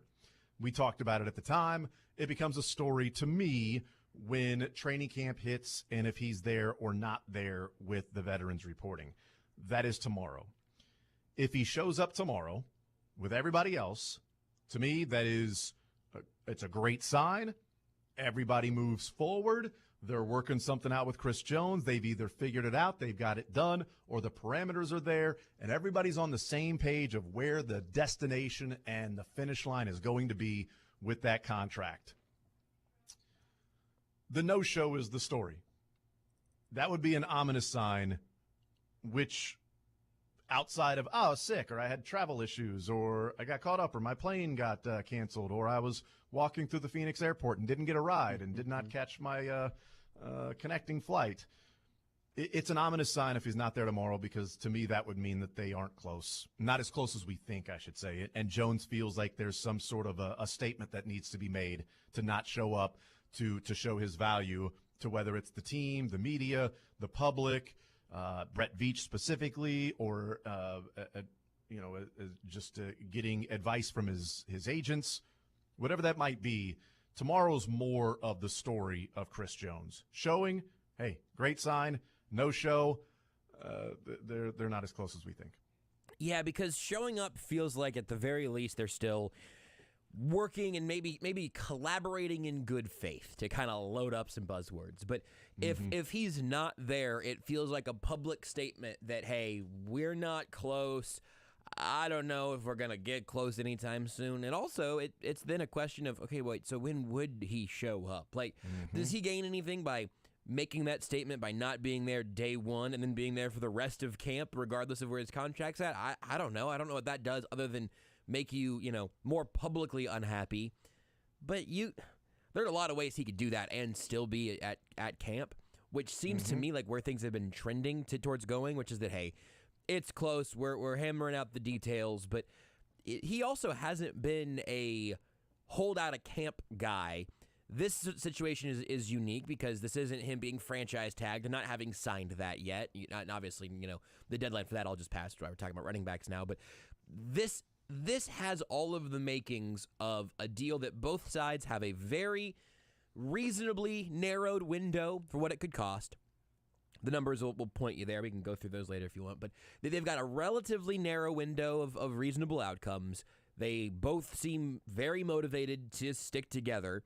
And I think it makes sense for that to continue happening when Jones is in St. Joe too. Not just, we might hear a contract extension get announced tomorrow. He might arrive in St. Joe, sign the papers, and it's real smooth sailing. But even if it's still working the rest of the month to get some of those details figured out, if Chris Jones shows up and says he's here to help lead the defense, bring the young guys along, and get ready for a chance to run it back and go back-to-back for the first time since the Patriots did it, then this is all just, a matter of getting the I's dotted and the T's crossed. Something of note, too, when it comes to Chris Jones and the different contracts, whether you call it disputes or negotiations he's had with the Chiefs, he's had two before this year. We know about the franchise tag year, the summer of 2020, when they signed Patrick Mahomes, and then they got the deal done with Chris Jones long-term. They didn't have to deal with the deadline, a franchise tag. But the year before that, remember, Chris Jones wanted an extension before his fourth year in the league. And while they may have been negotiating, it didn't get to that. He didn't show up to the voluntary and involuntary stuff going into that last year of his contract, a rookie contract. But he was there day one of training camp. Yep. So even with the contract negotiations or dispute, and he didn't get a new deal. Like there's a pretty much assumed expectation that there's going to be a new deal with Chris Jones. It just sort of depends on, where that meeting point is going to be between the two sides. But he didn't get that new deal going into his final year of his rookie contract, and he was there day one to training camp. So that's at least something to keep in mind as we navigate these waters. Joe Corey called it a hold-in and not a hold-out. Where you show up to camp, you don't get fined, but you're not really working out and doing all the things with your team. You're sort of just there. And it's like, I'm not going to get it's not the Marshawn Lynch, I'm just here so I don't get fined. But it's I'm here as good faith. I'm also not out there with the reps, with the ones, and I'm kind of over on the side, sort of holding my helmet and doing some of those things. Because Joel Corey pointed out every day he's not there is a $50,000 fine. And then somebody replied and said, well, they'll go through that in the negotiations, and then they'll just waive that when they get to the end of the negotiations. And Joel Corey, I didn't realize this, but he said with the latest CBA in 2020, those fines are no longer waivable. Yep. They are mandatory. So the Chiefs could want to waive every single dime of a fine. It is a mandatory every day missed, and it's across the board. It's not just individual teams. If you miss a day of training camp across the board, CBA, it's a $50,000 fine that cannot be waived. You must pay that. So his assessment was he's going to be there. He'll be there day one, and if there is an issue, it'll be more of a hold-in, Josh, and not a hold-out. Yeah, and I think that makes sense financially. It makes sense sort of culturally, I suppose, right? Again, in terms of Chris Jones, and we've seen this over the years, I think only become more and more true. He values being one of the core members of this team, not just for his legacy, but from the leadership perspective, and a guy that in a lot of ways kind of grew up in a football sense, grew up with Frank Clark playing beside him over these last few years and talked about him constantly in terms of what he was bringing from a leadership perspective. And then Chris Jones, I think that brought even more of it out of him. He doesn't want to show up, be a malcontent, thump on Trey Smith a couple of times, and then head over to the cafeteria or whatever in the dorm hall. This is a guy who has frequently, I believe, shown us that he cares about his legacy, his physical performance, which being there now, in training camp is the way to make sure you're the most ready for January to be a part of what Andy Reid needs from you physically. And in that leadership side of things, and even in the studying of the game. Like we have seen Chris Jones in his time here, I think, grow in all of those aspects. And I don't think he's willing to throw any element of that away to try to get this deal moving a little faster, and I'm not sure it would anyway. Do you think the Chiefs would be more likely to continue to move that number up $100,000 at a time on his average annual value with him in St. Joe or out of St. Joe? It might not matter either way, but it's certainly, I cannot envision a world in where this getting more contentious while he is under contract still actually helps Chris Jones. And I want him to get every penny he can. I think the Chiefs should pay him what his fair market value is. I'm just still very optimistic about this getting done. And if it doesn't by the halfway point of training camp, and all of a sudden we're on, Tyrann Mathieu watch, that would be concerning. But then franchise tagging Chris Jones next year becomes a very obvious thing to do, more so certainly than Matthew would have been, and even more so than Orlando Brown, who obviously they ended up letting walk. So yeah, the Chiefs have plenty of leverage here, but also Chris Jones is Chris Jones. He's the most important player on this defense. Yep, and that franchise tag number would be roughly $34 million next year. So there's more leverage for Chris Jones if you say, oh, okay, franchise me next year. That's $34 million. Yep, against the cap. So, all right. I mean, I ain't going to cost $34 million against the cap this year, next year, but I will cost the cap hit that it's going to be this year 28 and next year 34. So, or we can work something out and restructure that thing to where you're not paying, essentially $60 million plus against the cap in 2 years for me as a player, and also I get some more money up front in the first 3 years where I'm getting $20 million this year. I'll get some even more. And as the Chiefs report to training camp tomorrow with the veterans, Pro Football Focus has been going through releasing their top 50 players. Monday was 50 through 41, Tuesday 41 or 40 through 31, so on and so forth. Today was number 20 through 11, which means tomorrow is numbers 1 through 10, and there are 3 Chiefs who have not showed up on that list. That being Mahomes, Kelsey, and Chris Jones. So come report date, Chris Jones will be Pro Football Focus's top 10 player. The Chiefs will have 3 top 10 players, one of those being Chris Jones, and how much his star has risen across the NFL. And as a defensive tackle, he'll be showing up while they are also saying this is one of the 10 best players in all of football, which also as a side note, when that's released tomorrow, according to Pro Football Focus, the Chiefs will have 30% of the best players of the top 10 in all of football, including what should be the number 1 player in Patrick Mahomes. We'll take a timeout. We'll come back. We'll continue rolling more Zone next. You're in the zone with Jason Anderson on Sports Radio 810 WHB. Don't give in to that constant joint pain. Take control. Take back your quality of life today with help from QC Kinetics. This is Stephen St. John.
We continue right here on Sports Radio 810 WHB. We got Sports and Leisure coming up at 1 o'clock. We will talk with Matt Lane coming up at noon.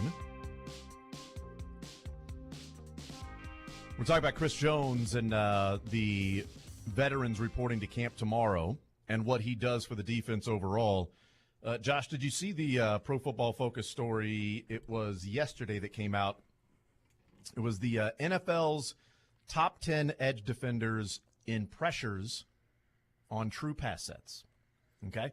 So true pass sets being you take out the play action, screen passes, RPOs, because while those are pass rush attempts, if it's a screen pass, it's like, okay, well, you really aren't there to get a sack. You need to teleport into the backfield to actually make pressure here. Yeah, They are playing off your aggressiveness, and sometimes the offensive line just simply lets you go. So true pass sets, you eliminate play action, screens, and RPOs where it's simply the offense is passing the ball, they take the drop back, things like that. So the pressures in true pass sets. Have you seen the top 10 list by any chance? No, I haven't, and I imagine you'd rather me not look at it right now so we can play along. No, don't look at it right now. Okay, I'm gonna play along at home. Okay, I'm not looking. Yep. So it's defensive ends and edge rushers. So it is not defensive tackle. So Chris Jones does not show up on this list. Right. Okay. But a Chief does. I thought this is where you were going, and I am surprised. So number 1, Micah Parsons. Number 2, Nick Bosa. Sure. Number 3, Hassan Reddick. Okay. Number 4, Josh Allen. Jaguars, Josh Allen. Number 5, Zadarius Smith. Number 6, Jalen Phillips. Number 7, Daniil Hunter. We'll skip 8. Number 9, Max Crosby. Number 10, Matthew Judon. Did you also skip 7? I just skipped only 8. Number 7 was Daniil Hunter. 7 was Hunter. Okay, sorry. Okay. Yep. Number 8, I skipped. Those are some pretty high-level names in that mix of edge defenders. I don't even know which Chief to guess. I'm with you. If you'd asked me the same thing before I saw it, if you would have been reading this and asked me, I wouldn't know which one to guess. I probably would have guessed Karlaftis. Yeah, and because of what he did the second half of the season. He was out there plenty. He got a lot of work. I mean, this is pressure rate and percentage, right? So I mean, like raw snap counts don't help if it's percentages. Is that right? No, it's just the total pressures. Okay, I by the tone of what you said, I'm guessing it's probably not Karlaftis, but I think by necessity, I would have guessed Karlaftis just because he was the one out on the field the most. It wasn't Frank Clark. I love guessing Mike Dana for these kinds of things, but he played fewer snaps. And it's a guy who was a Chief last year, too. This isn't like a Charles Omenihu kind of thing, right? It is Charles Omenihu. Oh! It's a Chief now. Okay. Yeah, it's a Chief right. now. Interesting. Yes.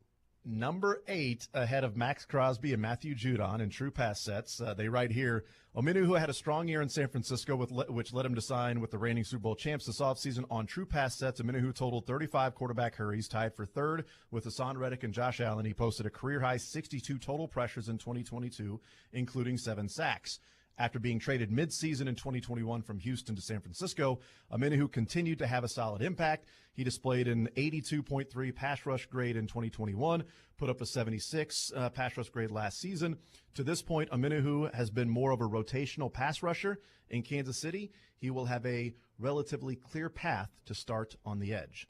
So that is not just percentage. That is total number of pressures that you had in true pass sets. So he'd be in there more of like, all right, this is a passing situation. And in those, he had more total pressures than Max Crosby and Matthew Judon.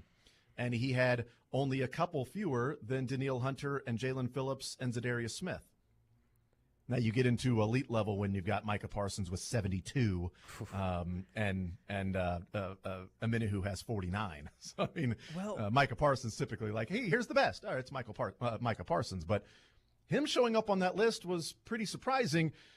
And, you know, it's part of that, what does this defensive line look like? Well, you throw Chris Jones in that defensive line and a guy that against true pass sets was one of the top 10 edge rushers in the NFL last year. You start to look at what could be more of a formidable defensive line that can really get after the quarterback. And we know they're going to use him on the inside some, and that was where some of his best snaps came from, which makes this all the more interesting. The other thing, I don't have everyone else's snap counts up that's ahead of Omenihu in the rankings there, but he played 54% of the Niners' defensive snaps last year. Like that, he was a role player. He only started 3 games. He was a heavy role player, but the third guy in that rotation most of the time. So that is a shockingly large number, a fascinating one at that. And it's funny, when we were talking about the corners and safeties and everything, I was thinking, I think I'm ready to go ahead and plant my flag in the Chiefs might just have a top 10 defense this year take. But I have some hesitation about the production from the edges. And if I literally was going to say, if they had a top 10 edge rusher, I'd say they're a top 10 defense. And maybe they do. And if there's any way that what Karlaftis did the second half of the season, when, was it 4.5 of his 5 sacks he had last year came in the last 11 games or something like that? I'd go look up the exact numbers to that. But the second half is when Karlaftis really came on. And we'll see what FAU can do. We know what Chris Jones can do. But if healthy, Spags has a number of different ways that he can deploy those guys in the front, and a secondary that's returning a lot of players that was pretty good a year ago, that you can start to disguise some coverage in a way that you really couldn't last year. Family Leisure is finally having our summer sale. Lots of cold and rain before has led to great deals now. Come in now for the best deals of the year. Save hundreds, even thousands on Tropic Seas hot tubs, Leisure Select, Hahnemann, and Jensen furniture. Locally owned and operated, shop Family Leisure for the best prices, best products, best selection. Family Leisure's summer sale happening now, where family and fun come together at Family Leisure, K10 and Ridgeview in Olathe. 913-888-7727. Awesome! Try a taste of sweet Carolina for a limited time at Zarda Barbecue. For only $6.99, pick up a tender, juicy hickory smoked pulled pork sandwich topped with our tangy.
play a little sports or leisure. Give away $25 to Johnny's Tavern, getting sports or leisure questions right. And we will give away a couple of pair of tickets to Dude Perfect this hour as well. So you'll want to be listening in to the show for that. 913-912-4810. We bring in Matt Lane to the conversation, KC Sports Network, KC Laboratory Podcast, joining us here in the zone. Matt, what's up, man? How are you, sir? Oh, I'm doing pretty good. How are you guys doing? We are doing just fine. I'll speak for Josh. We're doing just Perfect. fine. I'm certainly doing fine, but I can't imagine him doing less than fine. I mean, come on, he lives a perfect life. I mean, there's nothing for that guy to complain about. He gets to go to a free movie tonight too. So, the Chiefs showing up, reporting to camp, the rookies tomorrow, the veterans, and all of that stuff. Let's before we get into maybe some overall training camp thoughts, and as training camp practices start on Sunday. Let's start off with Rashee Rice. That was the conversation that came out of the practice yesterday. The conditioning, or maybe heat, or maybe lack thereof in conditioning, or just simply maybe something that's natural that he throws up quite often on the football field. We'll find out as you get to know more of the particulars of Rashee Rice. But we'll just start off with your general reaction to what we heard and some people saw at practice yesterday, and then Rashee Rice weighing in. I mean, it's of no real concern, right? We've all been to different various levels of sporting events or practices or exercise, and I'm not saying everybody has puked, but I've certainly not been at my worst shape in my life and thrown up before from a sports practice or from an exercise situation, or just a workout. And it's not a big deal. It happens sometimes. I don't think that anything that happened yesterday is anything to be particularly worried about. I think the only reason that it should have even gotten a second look was because during the rookie camp, Andy Reid jokingly, but also for an Andy Reid joke, there's some very serious truth to it, said he has to make sure he gets some running in. So it seemed like there was a little bit of, hey, maybe he's not in the level of conditioning that we would prefer right now. And I think that made sense coming out of an air raid system in college, going to an Andy Reid camp in the NFL. It would make sense for him not to be up to snuff to what Andy's kind of conditioning level requires for his camps. First day of training camp, a lot of stuff going on. He pushes it a little too hard. Whether he is in the shape that he wanted to be in or needed to be in for it or not, I don't think matters on day one of camp at all. So I am glad today he appears to have had a good day, so we don't have to talk about it much more. Yeah, no, I'm with you. I think it is a note. We talked yesterday, and I'm not going to sit here and overreact to it. I think it's a note. Going back to, like you mentioned, on May 8th, when Andy Reid asked about what he's seen from Rashee Rice, says, yeah, strong, kind of the things we saw on tape. He's got to make sure he gets his running in. That position, we run him like crazy, so he's got to get that part of him taken care of. And then says, but you can see the strength in his route running, his ability to work in space. He's got good hands. If Andy Reid's going to say that, that's probably as criticism worthy as Andy Reid may drop there, especially about a rookie in the first couple of times he's seen the guy. So that certainly stood out of all right, wide receivers run a lot in this offense, so you better get used to that. As you mentioned, maybe in the air raid, but now you're going to be running like crazy, like track. And the other thing that stood out to me, Matt, which I don't know, maybe a little more concerning, if that's, for lack of a better term, even though saying I'm not necessarily concerned and I don't want to overreact, but he mentioned that he was up at 212, 215 at minicamp, and then he dropped weight. He got back down to, now he's around 200, saying, he's a little lighter on his feet.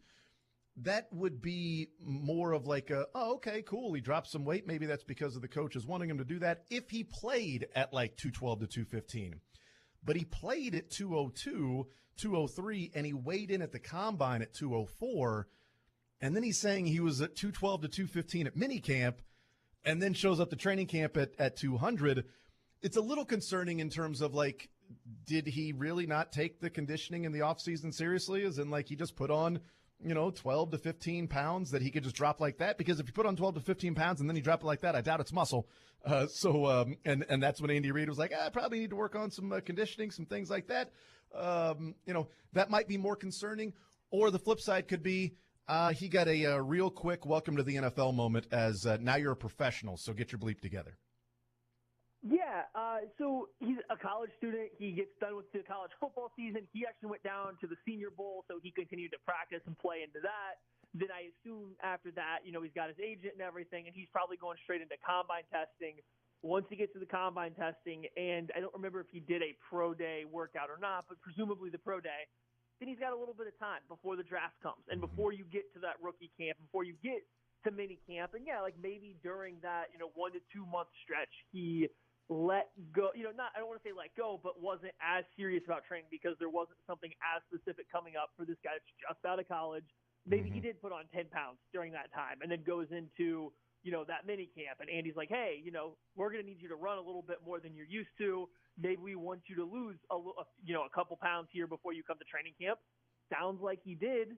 So I don't think it's too much of a concern if it's not something that reoccurs, between now and the start of the season, or if he's not playing a ton during the season, or if it's not something that comes out.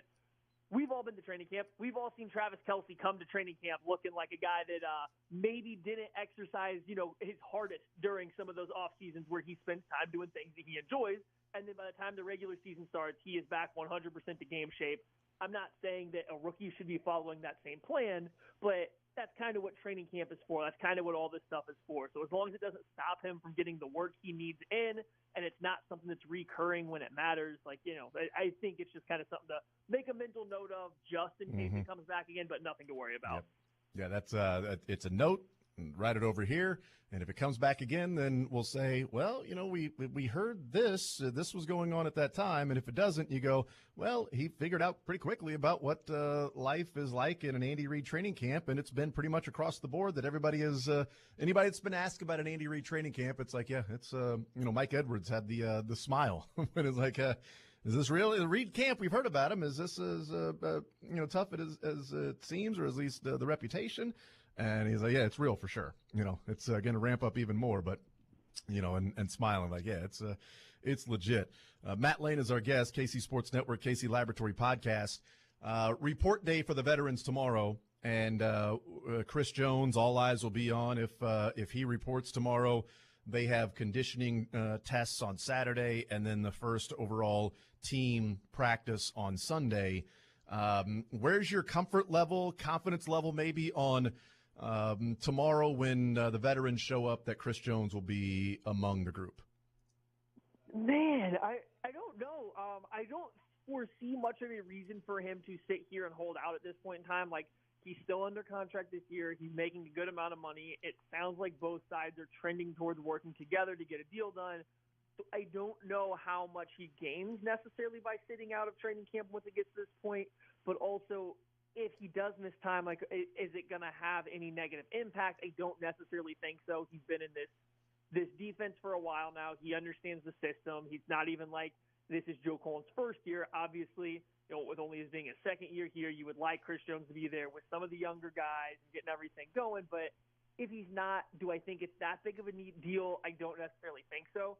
So I'm a little torn on if I think he's there. If he's not, I don't think either way. I don't think it's a big deal if he isn't. I will say I'm a little surprised. I thought the deal would be done early this week, just the way things were trending last week when we finally got DeAndre Hopkins making his choice. I thought that was kind of like the final note of, okay, the Chiefs put in their absolute final offer, which told me they know what they wanted to generally pay Chris Jones. And so I thought the deal would be done by now. I'm a little surprised it hasn't been, but I don't think that there's much of a reason for Chris Jones to sit out. And then if he does, like I said, I don't think it matters. Yeah, I've mentioned more than a few times that at the ESPYs, Chris Jones got to the microphone after Travis Kelce was at the microphone, and Chris Jones, the first person that he thanked was Brett Veach. And whether that is just smart strategy and he's working on a contract negotiation with the GM, but, you've thank Chiefs Kingdom, thank the teammates, and there's a team award and the coaches and everybody. Chris Jones, like, I want to thank Brett Veach. So I've mentioned that more than a few times. Those that have listened have heard me say that. And then the DeAndre Hopkins deal was done, and he made that decision. In my mind, I was all but convinced. Like, my read into the DeAndre Hopkins decision was, well, the Chris Jones deal is done because not the Titans, but DeAndre Hopkins camp probably said, hey, best and final. Patriots, Titans, Chiefs, whoever else, best and final offer because we're figuring this thing out. and he signed with the Titans. That it wouldn't be well, we don't know what we can offer you, DeAndre. So if you're going to sign with the Titans, then, that's the contract. We can't offer you anything right now because we don't know what that's going to look like.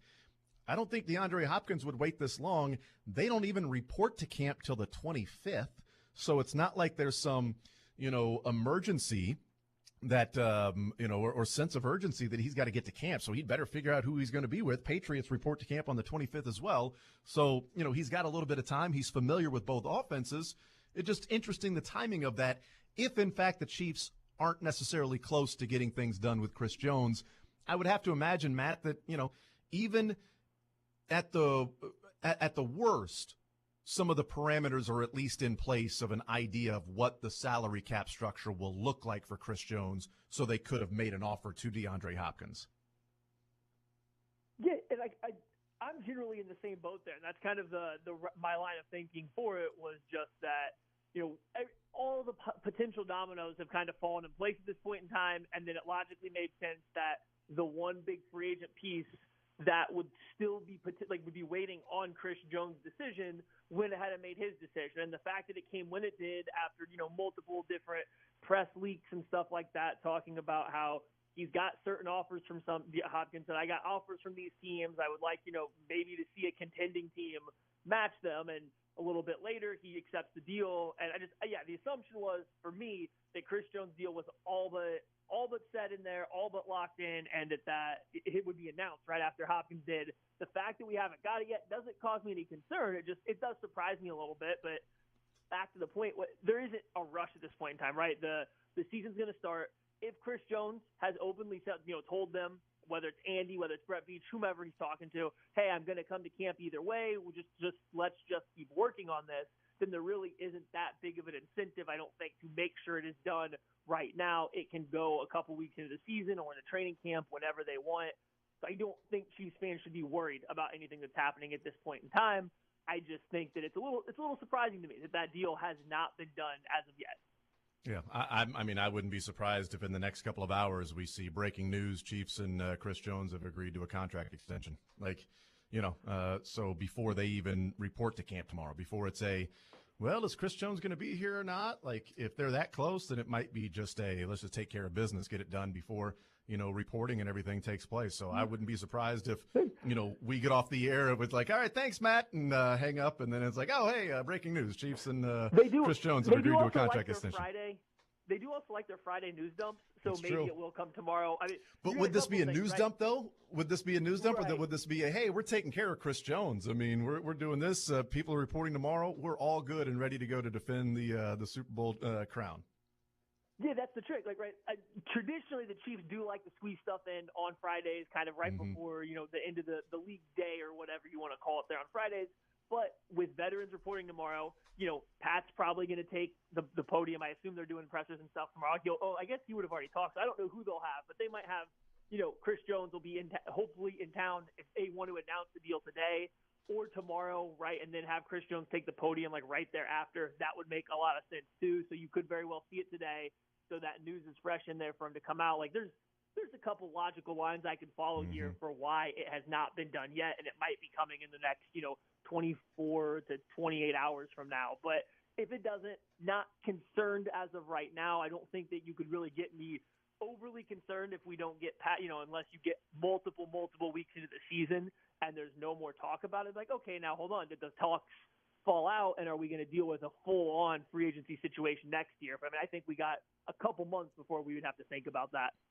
Yeah, I think if a no-show tomorrow would be more of the symbolism, the messaging that maybe there's a point that Chris Jones would like to make or let the public know that they're not necessarily as close as we thought.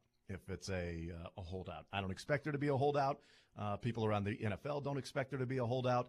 If anything, as Joel Corey at CBS has called it, he would expect that if there's something like that going on, it'd be a hold-in for Chris Jones. He'd show up to camp, he'd be there, may not be participating at the level you would expect from a Chris Jones while they're working on the contract, but he's not going to no-show. He's going to be there, and he won't get, avoid the fines and all of that stuff and continue to, in good faith, work out a contract extension because he wants to be there He's already said he wants to finish his career with the Chiefs. The Chiefs want him. That's why they're working on a contract extension right now. It just makes sense for both sides. His importance to the defense is vital. So it's just all around, it makes too much sense to not get done, and probably sometime soon. Matt Lane is our guest, KC Sports Network, KC Laboratory Podcast. One of the things I wanted to ask you as we enter training camp, and no idea if they're going to make any other moves. Carlos Dunlap was signed halfway through training camp a year ago, so there's always that option. If they get something done with Chris Jones, obviously, then they would have more flexibility to be able to go and make some of those moves and bring in a veteran player to some degree at whatever position. But personnel-wise right now, Matt, is the personnel on this team better than what it was at the end of last year when they were holding up the Lombardi Trophy? The offensive line, Orlando Brown and Wiley out. Donovan Smith and Jawan Taylor in. Wide receivers, Juju McCole out. I'll go Rashee Rice and Richie James in. D-line, no Clark, Dunlap, or Saunders, but Anyudike Uzama, Ominahu, and Coburn. No Darius Harris at linebacker, but Drew Tranquil comes in. Secondary, no Thornhill, but they replace him with Mike Edwards.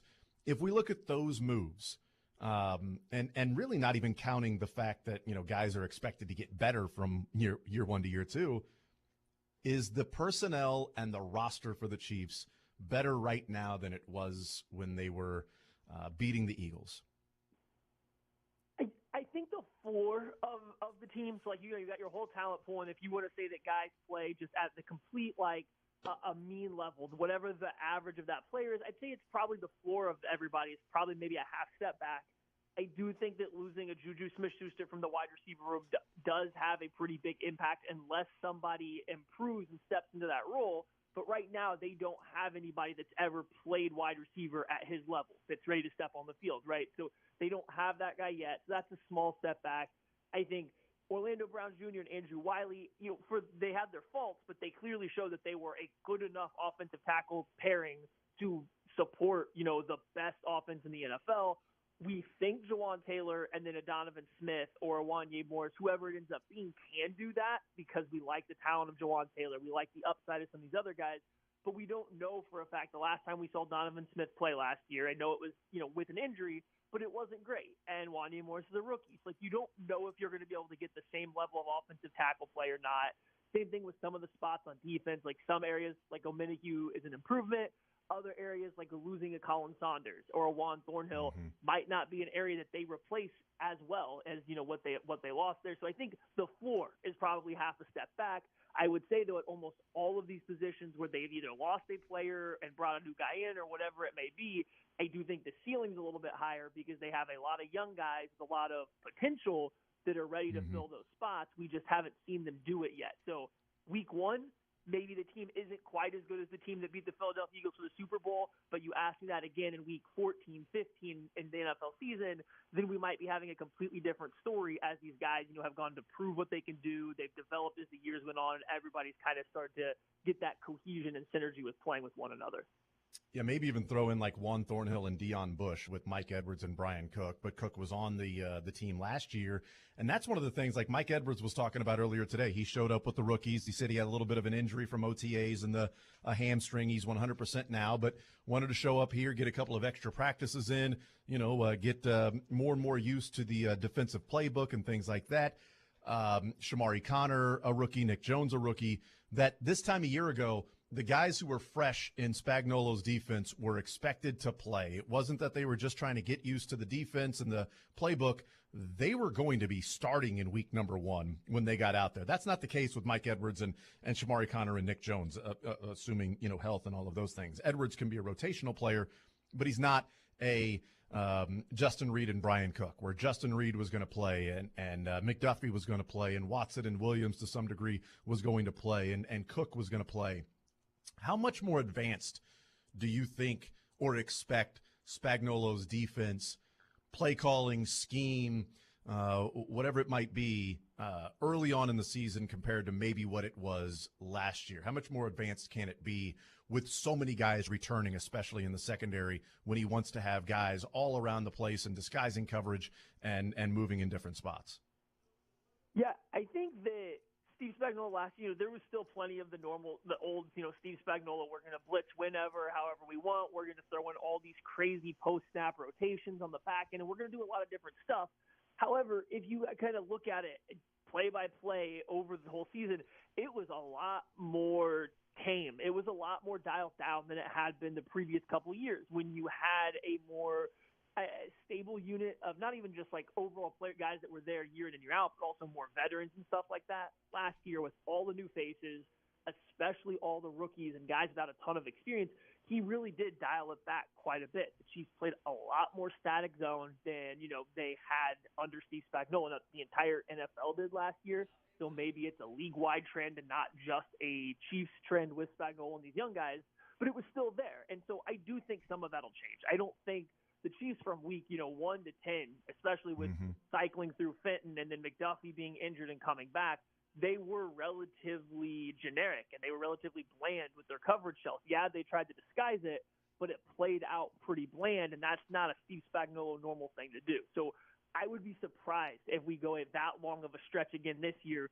with saying the same thing. Like, yeah, Brian Cook, Mike Edwards, they're maybe getting used to it. You're still having a bunch of second-year cornerbacks out there trying to execute all these coverages. So it might roll out a little bit slower than it did 2-3 years ago. But I think we won't go through that stretch where we're talking about like, oh, yeah, they're going to play cover 2 50% of the time because they just don't quite trust everybody to do all this stuff. I feel like that trust has been built. It'll come up, and I think you're going to get a little bit more of a return to the a little bit more off-the-wall Steve Spagnuolo stuff that we had the previous couple seasons. Matt Lane is our guest. Last one for you. A couple of storylines you're going to be watching as training camp, full practice gets underway and starts on Sunday. Oh, man, there's so many here. Training camp's hard for some positions, right? But I do think we see it year in and year out. Which of these kind of rookies, which of these young guys start to eat into first-team reps? Which one of these guys start to really get time with the unit that's going to be playing?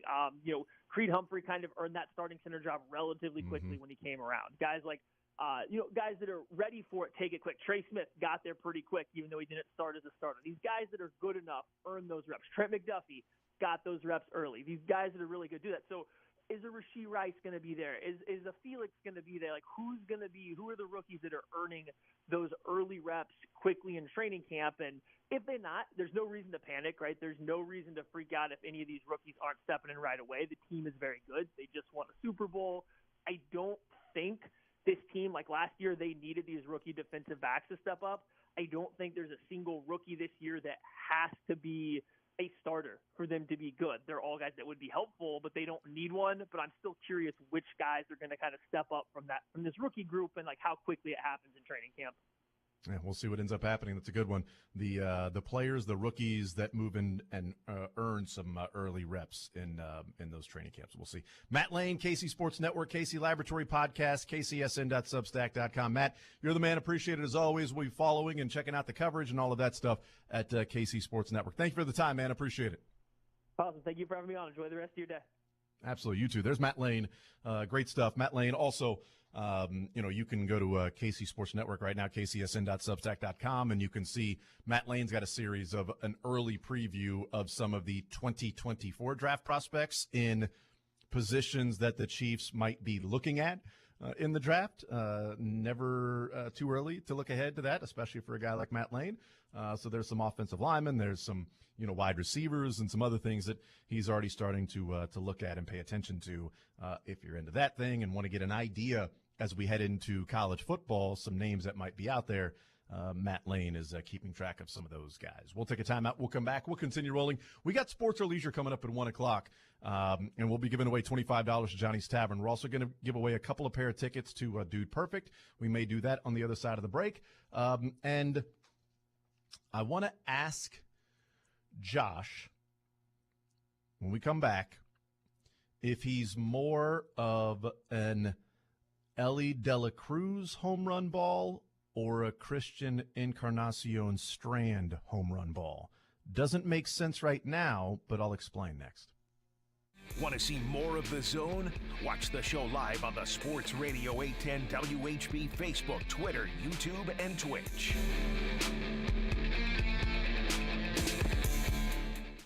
It's been a mess around Kansas City for a little while. These last several days, you may have seen branches across your yard. You may have seen hail across your entire property. You may be looking up at your roof right now and wondering what exactly has happened to that sucker over this last week or so. Well, don't wait any longer to get it looked at, and make sure you go to the right people. Go check out Shamrock Roofing and Construction. They got up on my roof with me a while back. They explained the type of things they look for when they're trying to figure out the state of a roof and figure out, hey, we're trying to preserve the life of this roof a little longer, or is it about time to get this thing replaced? They know what they're looking for, and you can know that they're only going to tell you what you need when you really need it. They do things a little differently at Shamrock than your average roofing and construction company. They have a familiar name with a trusted process, and they're family-owned, so they treat their employees and their customers like family, too. That trust is really important for a big thing like the literal roof over your head. So don't take any chances trying to cut your corners and find somebody else that maybe a friend of a friend of a friend knows. No. Don't worry about making that entire process harder on yourself than it needs to be and harder on your house than it needs to be. Make it easier and go to the people you know you can trust. Shamrock Roofing and Construction. One call does it all. You can call them at 913-850-6556. That's 913-850-6556. Or visit them online at shamrockroofer.com. Shamrockroofer.com for Shamrock Roofing and Construction.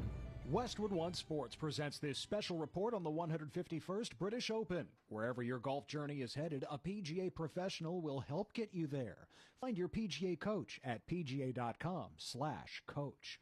Players aren't too happy with the internal out-of-bounds area just off the fairways at 3 and 18 at Royal Liverpool. But it is what it is. Ricky Fowler landed there twice with his second shot.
All right, thank you to Matt Lane from KC Sports Network, KC Laboratory Podcast.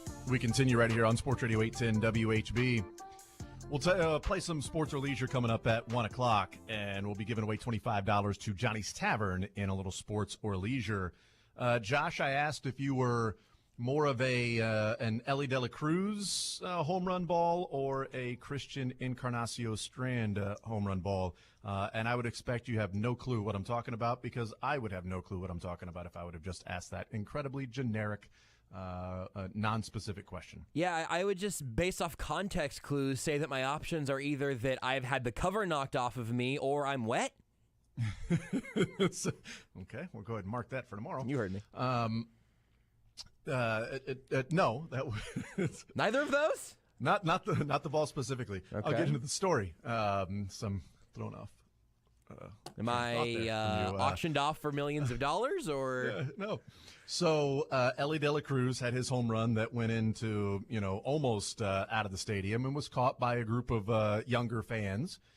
And then Christian Encarnacion Strand the other night pinch hit, and his first hit ended up being a home run, upper tank that went like 440 in the first hit of his career. So Ellie De La Cruz got the home run ball back and had the group of kids down in the clubhouse taking pictures, giving them autographed bats, batting gloves, things like that in exchange for the ball. The latest I've heard is that the guy who caught Christian Encarnacion Strand's ball just simply gave it back to him. That there was no but can I get something on the other side of this? Can there be some sort of a deal here made? That it sounds awesome, like really cool, like that guy understands what it would mean to this player to get the ball back. But Ellie De La Cruz got the ball back too. Like, he didn't take it and then auction it off somewhere, and just collect the money. The kids gave Ellie De La Cruz the ball, and then they took care of him. The latest I've heard is that the guy just simply, gave the ball to Christian Encarnacion Strand, which is cool. And I'm sort of curious, which side are you on? Are you the, you know what, it means more to them, and it'd be cool to get something like that, but I'm not going to be the jerk and say, well, you can have it back if I get this, this, and this, or the, no, I caught this. This is pretty awesome. And if I can walk away with a bat signed by Ellie De La Cruz and some batting gloves, like, hell yeah. I'm going to take advantage of that. How often do you get to be put in that position? Which side are you on, Josh? I think my worldview on this one is pretty clear for myself now that I'm really going in and taking inventory of my own soul. I think it's a little shady to take it straight to eBay, right? You get this ball and you think, all right, I'm just gonna try to turn this into cash as quickly as I can, and some collector will pay me the most money for it. I also think that just being like, I got this, here you go, man, you're going to enjoy this more than I will, I think is maybe a little unnecessarily altruistic, because that third door of, hey, I'm here to give you this ball back. If you can sign a bat for me or something, or if we could get a tour somewhere, something like that is costing effectively nothing to anyone else, and you're still returning the souvenir to the guy who probably would appreciate it the most. But you're getting a cool story, some cool experiences, some unique and maybe more unique memorabilia than just a home run ball. That feels totally reasonable to me to say, hey, I want to do the right thing by you guys. If you want to do the right thing by me, we're all going to leave this very happy fans and players and teams and everything. So I think that's the path to go down. I am 100% in the camp of the Ellie De La Cruz. I think it's an AH move to then go and sell it. Unless, of course, it's like, hey, this is a record-breaking home run or something. You figure out how strong your morals are right there, don't you? It's kind of like a $5 million ball now, all right? It's not a cool bat, like the Ellie De La Cruz ball ain't a $5 million ball. Right. You know what I mean? Like, yep. It's an awesome souvenir to have, but it would mean more to him, and then you walk away with a bat. A batting glove is pretty badass. I've got an Alex Gordon signed batting glove, and I love that. It's pretty cool. I'm more in the camp of the Ellie De La Cruz. Altruistic is an interesting way to present it with here, you can just have the ball back. Because I also think if said individual Because, again, this last I've heard is that it was just the ball was given back. There were stories about the Ellie De La Cruz thing, but nothing from Encarnacion Strand. So maybe something's been done. But I feel like then it falls on the club. Absolutely. 100%. It falls on, like, the Royals or the PR people. You want say, to you know reward what? the fan who did the We'll take care purest of you. thing. Yes. We'll take care of you, dude. You get this ball back. We got you, man. I know you could easily leave with it. It's your possession. You could very easily leave and say, no, thank you. You gave it back. We got you, dude. We'll bring you down to the clubhouse. We'll do some other things. If that didn't happen, then that falls squarely on the Reds Remember for not doing that. The guy that caught McGuire's 62nd that just gave it back. I don't think he got anything in exchange. He just offered it back, and Yeah, that guy's dumb. I think I'd be asking for at least Dude Perfect tickets. Dude, perfect segue. Nice job, Drake. That was really brilliant, man. Yeah, and that guy that gave back McGuire's home run is dumb. Like, here, you could, how about a bat? How about one of your batting gloves that you just used that I can have it immediately, verified that is one of the gloves. Like, it'd be something, because I could take that ball and I could get maybe, 7 figures for it. I can at least get high 6 figures for that. That's life-changing money. Christian Encarnacion Strand's first home run, not life-changing money. Ellie De La Cruz first home run, not life-changing money. If you do the right thing and just simply give it back and don't ask for anything, that's when the club steps up and says, yeah, but we got you. You We'll want take to care of you for encourage this. other fans to do that. Yeah. So go ahead and take care of them there. I think that's a good take. Yep. And we'll see. Maybe that has happened. I haven't seen anything since the original story of the fan was just like, nah, you can have it. It means more to you than it would mean to me. And since the really cool experience of the high school kids that caught Ellie De La Cruz, they got to go down to the clubhouse, and hang out with those guys. Like, that's pretty awesome. Like, I especially as a high schooler, like, yeah, I'm taking you up on that. I'm gonna go hang out at the post game in the clubhouse with Ellie De La Cruz and the other Reds players and get some autographs from them, and not just Ellie De La Cruz giving me stuff, but other guys. Like, this is great. This is an experience you could never ever duplicate in your life, which could also be going to Dude Perfect. Maybe you and Ellie De La Cruz do some trick shots. Try to get ready for the Dude Perfect show. Maybe they do that. I don't know, dude. That'd be perfect if they were able to do that. Maybe I don't they know. do that. Perfect. So we are giving away 2 pair of tickets today to the Dude Perfect Pandemonium 2023 Tour live at T-Mobile Center coming up a week from today, July 27th. So we will give away a pair of tickets to 2 different winners. There's brand new battles, unbelievable cool, not cool items that will blow your mind. There's tons of other stuff that'll be there at T-Mobile Center a week from today, Thursday, July 27th, with the Dude Perfect Pandemonium 2023 Tour live at T-Mobile Center. Let's do, I don't know, like caller maybe like 8 and 50. Yeah. Let's do caller number 8 and caller number 50. So Drake has plenty of time. Well, you know what? The first home run for Encarnacion Strand went like 435 feet. So caller number Perfect. 435 and 8. I think that's exactly what it should be. Caller 8. Drake's on the phone now, so I would say there's probably a decent chance he's just going to go ahead and take callers 8 and 10 if I had to guess. Very good. 913-381-810-810. But that's for you there. 913-381-810. Dude, perfect. T-Mobile Center. We'll give away we have one more chance for you tomorrow. That's right. We might have 2 more chances for you tomorrow. I don't want to overpromise. Who knows? We never really know. We also got a chance for you to win $25 at Johnny's Tavern. We were just throwing stuff out the window. There might be some more giveaways next segment, actually, believe it or not. You don't even know about yet, Jason.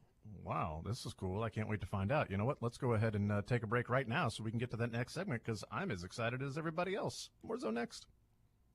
Take the show with you by listening live on 810WHB.com, in the 810 mobile app, or by subscribing to The Zone wherever you get your podcasts. When's the last time you went to the big screen? Well, don't wait any longer. Go to B&B Theaters when you're ready to get to the cinema. Enjoy the way they're meant to be seen up there on the big screen. We're going to go see Oppenheimer at B&B Theaters tonight, obviously. Looks like that movie is going to be a spectacle. And you don't want to wait around. miss it while everyone's talking about it and then watch it on a screen that it was simply not made for. No, go see Oppenheimer, whatever movie it is that you're ready to see. Go see it at B&B Theaters. You saw Asteroid City at B&B Theaters and absolutely loved it. You're going to love B&B as well. They're committed to absolute guest satisfaction, the best in digital presentation and theatrical amenities, and the magic of the movies. Their newest luxury entertainment complexes offer the latest in sound and comfort, electric reclining seats, grand screens, marquee suites, screenplay, MX4D, full bars and restaurants, and so much more. For nearly 100 years, B&B Theaters have been serving communities across the nation. B&B Theaters, the big screen is back. Hey Kansas City, it's MJ Melendez. Head over to ticketsforless.com now to shop the best selection of Chiefs tickets, parking, and VIP tailgate passes, all with no per-ticket fees. And don't forget to use my promo code MJ1 to save big on your order at Tickets for Less. Mercedes-Benz of Kansas City has your next vehicle, and it just might be electric. The original car manufacturer is now applying its technology, safety, performance, and luxury to electric vehicles. You no longer have to settle for less than the best in an EV to meet your family's needs. The staff at Mercedes-Benz of Kansas City invites you to see and, more importantly, drive the future today. Mercedes-Benz of Kansas City, 1/2 mile east of State Line on Highway 150. You know Good Sense has the freshest, best-tasting subs in Kansas City, but now they've got an even better loyalty club. Earn 10 points for every dollar spent. Free 8-inch sub on your birthday, 650 bonus points when you sign up. That's enough to get a free 4-inch sub. Exclusive offers, challenges, and more. It's all with the Good Sense Loyalty Club. Find it today at GoodSenseSubs.com and put your order in, whether it's delivery or to pick up. Good.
So that's cool.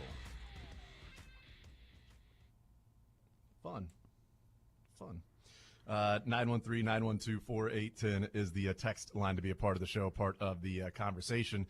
You know, Oppenheimer's coming up tonight. Do we have anything around that for, like, I don't know, sports or leisure, or any categories, or I'm not saying that that's what this, maybe some extra things to give away is, because I really don't know. I was just heard that spot there of you talking about Oppenheimer coming up tonight, which would have been cool for me to be in town to go to, because I would have really enjoyed going to that one. I haven't gone to one of the premieres yet. I've always been busy on Thursdays with baseball practice or games. And so would have loved to go there tonight, but they always wait till I'm busy. It's weird they look at my schedule and then they schedule these things. I don't know why they do that, but I guess I'm starting to learn. Yeah, especially like a month in advance. It really is incredible that we have such an advance notice of your schedule and figuring out how specifically to avoid you. I don't know. We might. I'll give you a little hint on sports or leisure. We're gonna revive the grab bag for the real confident people that don't feel like an expert in any of our usual categories, that do want to just test fate. We might have a little Oppenheimer part of that.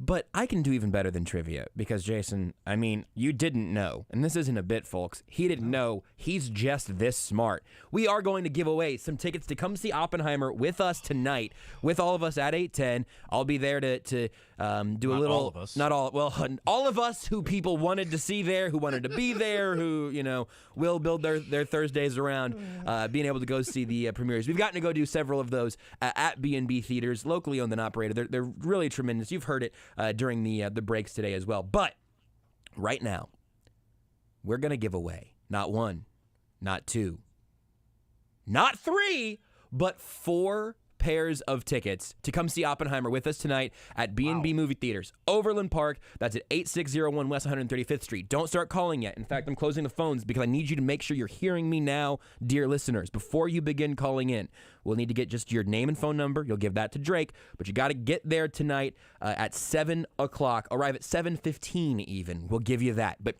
you're going to show up at B&B. We're going to get your name on the list, and so we're not going to send you tickets. You're going to show up. You're going to see that your name's on the list. We're going to make sure that your name is on the list as a true winner tonight. But it's showing up tonight at B&B Theaters, 7:15 at B&B Theaters Overland Park on 135th Street. Those are the terms and conditions, and you can win these tickets with us here today to come see Oppenheimer with us tonight. 913-381-0810. Let's do caller. We're gonna make it easy. We haven't given winners to the first caller yet. I want to give one the number 1 because that means you've been on it. We'll say I don't know, 1-5 is what Patrick Mahomes wore in college. 8 and 10. How about that? 1-5. Hey, you know what 1-5 is? That's 15. I nailed it. 1, 5, 8, and 10. You're coming with us to Oppenheimer tonight, as long as you can be there tonight at B&B Theaters in Overland Park on 135th Street. It really is an absolutely awesome place to watch a movie. I've now gotten to see several movies a little early with these nights out there at B&B Theaters, and I've just enjoyed. I mean, I just like being in movies again. You missed LFB on Monday. Yeah. Renee and I went to go see Asteroid City a second time in theaters because it rules, and I like seeing movies in theaters. And we had not even gotten all the way up to the concessions before a wonderful lady walked up and said, "Are you Joshua Brisco? You must be wife Renee," and proceeded to talk about listening to this show every single, I think just about every single day. So she got the best of my weekend on Monday, but. It's better than, "Are you Joshua Brisco? And you must be Jason." It's definitely better for me, yeah. Would have been odd. Also, the occasional, "Are you Joshua Brisco? You mother bleeper!" I hate you. Which is always a concern. Are you Jason? Who's asking? Because that sort of depends. Am I Jason Justice? Yeah, maybe. Again, who's asking and what's the reason? Really depends. Are you wanting to hand me a bag of money? Please show me your badge first. Are you? Just want to make sure we're on the same page. This is an entrapment, right? You have to tell me if it's entrapment. That's right. As we will get to the sports or leisure, I was in town over the weekend, just Friday and Saturday. So got in town from Tahoe late Friday night, early Saturday morning at like 3 o'clock in the morning is when I finally got home. And when the plane landed, you turn on your phone and everything, and I got a message, an alert that, hey, power's out in your area. Oh. We're aware. You don't need to call and let us know. Go check out the map. So I went and looked at the map, and I thought it was interesting. It was just a blanket over almost the entire area, which, by the way, I mean, those that had it much worse than it sucks. I feel bad for you. Hopefully all of that stuff is close to being done, or if not already done. I know that on Monday and Tuesday, there's still people without power. which is just really tough to deal with, especially when you got the heat and everything, because it was not cold in the house when I got there. And then, that next morning, just trying to figure out when it's going to come back on. But then, my wife and I are talking, and I'm like, we've got the guaranteed foods in the freezer.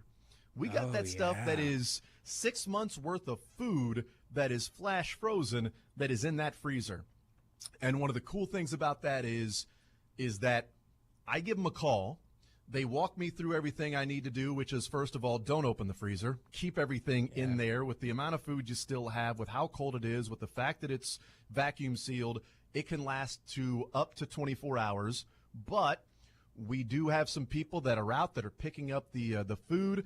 They went around. Imagine what their Saturday and Sunday was, going around to all of the people that they deliver to that have guaranteed foods that were without power, to go and pick up that food, to then take it back to Guaranteed Foods facility, to then store it for them until that person gets power at their house. Wow. That's what they were doing. Tom, who runs the damn thing, was out there, in his truck going around and picking up food and everything. I called the lovely lady on Saturday, and I said, the power. She goes, let me guess, your power's out? I said, yeah. She goes, it's been a disaster. We are out. We are working. And then I got a call around, I think it was 3 o'clock. The power came back for us, luckily, around 2 o'clock. So it had only been 14 hours or so that it had been out. And it was like, hey, this is, I can't remember his name. I apologize, sir. But we're just checking up and everything, giving you a call because we're out making our rounds. And I'm like, power's back on. He was like, oh shit. And I think I might have been the first one to tell him the power was back on, at least at my place. It was almost like, oh, God, at least there's one. Okay, so maybe it's starting to come back on. The lights are coming back on. But, I mean, that's the service. It's like power's out, all hands on deck, going and getting the food to store it for you. You're not just SOL. It's not just, well, I hope the power comes. You purchased your food from us, sorry, because that can happen with you go to the grocery store and purchase your food. They ain't going to come and grab it and store it in their freezer for you. No. You just thawed out all of your steaks. Well, are you going to refreeze them? No, you're not going to refreeze them. You had to go through the issue of the molecular breakdown of you freezing them in the first place, let alone not being, flash frozen. So that was awesome. Luckily, we did not have to deal with that. But I know that around 3 o'clock, our food was getting ready to be picked up and taken to the storage facility so that they could keep it for us. And take care of it from that standpoint. And that is just part of the service. That's not any extra cost. That is just simply what they do at Guaranteed Foods. And I know they were working their butt off. So there are a lot of other things going on behind the scenes with different companies. And that's one of the cool things about Guaranteed Foods. Hadn't have to worry about it because, Josh, we've had the power go out for like an hour or two. Like, we've been very lucky from that standpoint. I know not everybody has had that, happen, that some people have power outages and it can last a day or longer. The longest power outage we have had at our house has been like a couple of hours. This going on 12 hours, 13, we're like, okay, this is different. Yeah. And again, I know that people have it much worse than we did. But that was just interesting. The response, the reaction of the all hands on deck, everybody let's get out and make sure the customers are taken care of. And I did appreciate how difficult the day was just by that gentleman's reaction to finding out our power was back on. Yeah. It's like, oh, thank goodness. Oh, my gosh. That's above and beyond service, like, to every extent. Yeah. I mean, like, oh, we got it. We'll come and get it until your power comes back on. It's so much of one less thing you have to worry about because that is, like, when your power goes out, there's so many things to worry about, but also, how are we going to keep our food fresh? Like, that's a big freaking deal if it's going to be out for a couple of days. Like, you got milk and dairy and you got things that are frozen, like, that just can't go unfrozen or have to be kept at a certain temperature. It's nice in this very one individual instance for Guaranteed Foods to be there to take one thing off your plate. Usually it's the other way around. Finally, and they have put a lot on our plate, which is what I'm missing right now by not being home and doing that. I'm missing my easy lunches and breakfasts and dinners and things like that. So I know that if the power was out, I wouldn't have to worry about not having food there when the power comes back on. We've received your nominations to honor Kansas City's best players and coaches with honorary ESPY awards. Now it's time.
The question is out there available for someone to call in and request if you know the answer to it, or if you have looked it up, I don't know.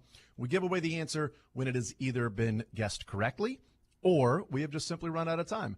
That's how we get the answer. So if we still have time to play and there's a question out there, and you know what, boom, call in and you can request that one, and we can help you along the way to get you not only to Johnny's Tavern, but to get you closer to whatever your bill might be with $25 along the way to Johnny's Tavern, premier sports bar in Kansas City. 10 locations with Lawrence and Topeka. It is Johnny's Tavern. Great spot to go and enjoy some sports, whether that be some football, some baseball, some basketball. The basketball tournament's going on, TBT. You got the Missouri squad taking on the Kansas squad this weekend down in Wichita on Saturday. That should be a lot of fun watching that one. So there's a lot of different things you can go and enjoy when you're at I'm going to be at the Johnny's Tavern. Topeka location this afternoon from 4 until 6. I'm very excited about that. I think I've been to most of the Johnny's, but I've never been to the Topeka one. I'm going to be broadcasting there from 4 until 6 today. Nice. I've never been to the Topeka one either. That's cool. So 4 until 6 today. Hey, you know what? Why don't you guys go hang out together? It's about the same distance drive for you both, I think. No, I'm much closer. Yeah, closer. He's it's just it's not gonna work out. Not today. Not gonna quite make it. Maybe tomorrow. God, I would crush some Espinachos right now. Yeah, I would too. I would enjoy that very much so. That'd be great. I miss it. I need some in my life. Right now. Slice of nuclear And some louche pizza. right now. I need some nuclear louche. Oh, I need some nuclear louche. Come on. we got to start doing this just first hour of Thursdays when I'm not hungry. Doing this at 1 o'clock and talking about Johnny's is cruel to us. That's probably right. All right, let's go through the categories here of what we have today. On the sports side, we still have a couple of questions left from stadiums, which could also come back for next week with Mark Donovan talking tomorrow.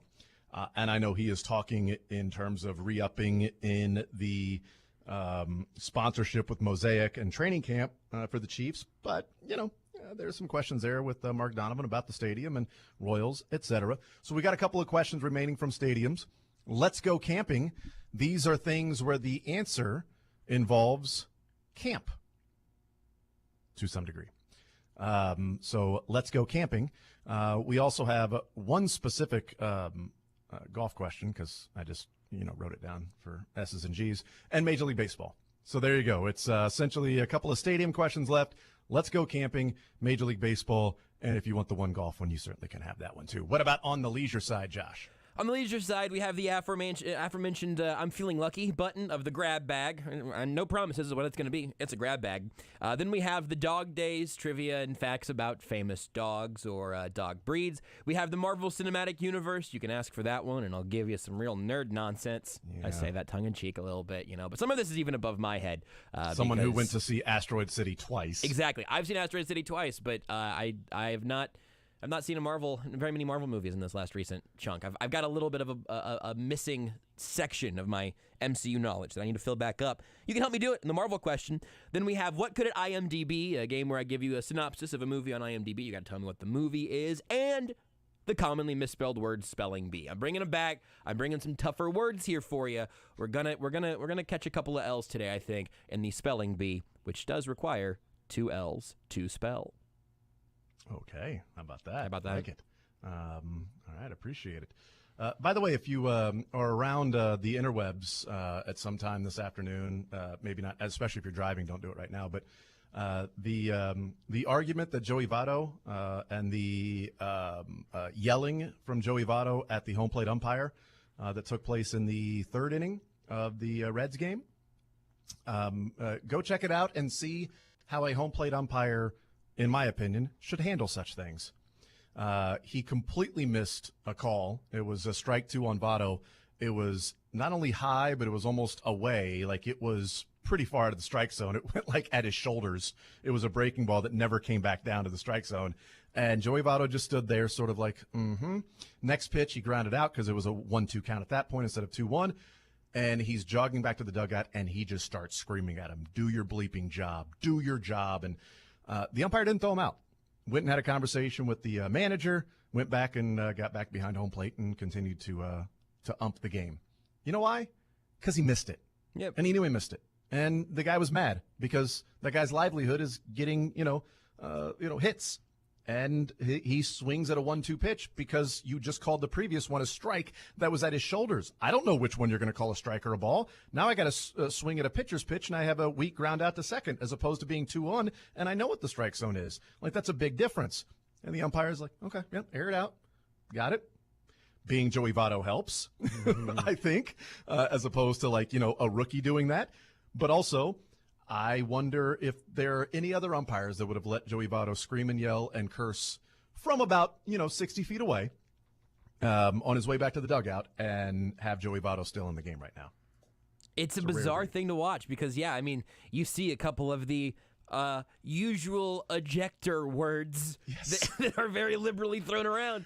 And I think you're right. I think that this is it's the closest an ump I think could probably get right there of doing the chest tap, hand up, and going, I got it wrong. Because to let a dude curse you out on his way back to the dugout, in a lot of other contexts, would I think be showing the umpire up. And in this case, it was, totally justified, so he kind of stood there and took it. I think that's interesting.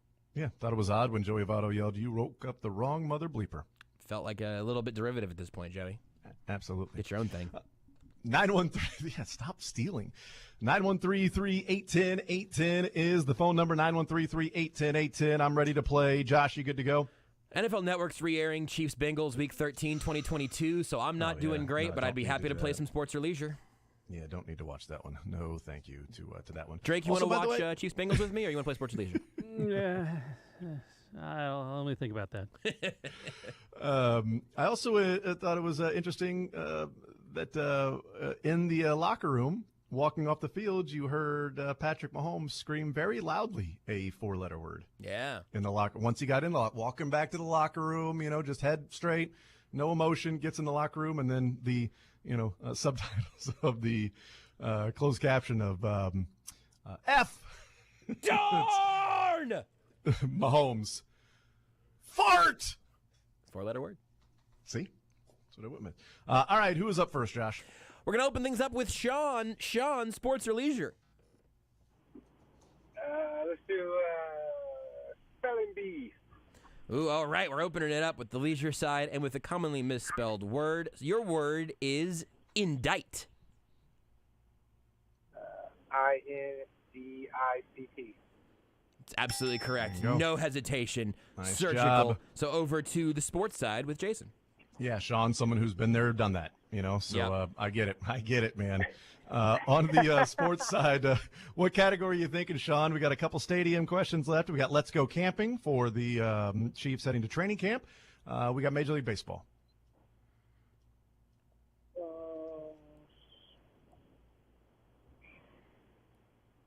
I'm not real sure. I guess let's go camping. All right, let's go camping. You want to go camping? Let's do it. This Major League Baseball catcher who came up through the Negro Leagues, Mexican League, and Venezuelan Leagues, the 6th black player to play in the Major Leagues, and the 3rd for the Brooklyn Dodgers, 11-time All-Star, 3-time MVP, 1955 World Series winner, Hall of Famer, who was written about by Roger Kahn, and Terry Cashman was talking baseball with Klazuski and him.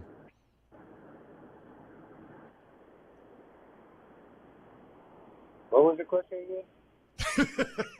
Name that person. Again, it is camping, so camp is going to be a part of the answer. Oh, okay. So like in their name or whatever?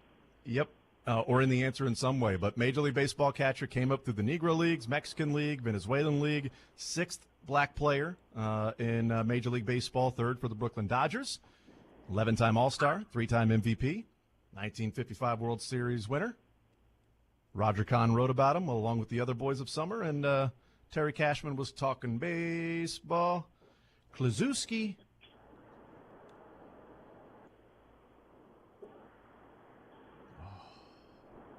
Man. 3-time MVP, Hall of Famer.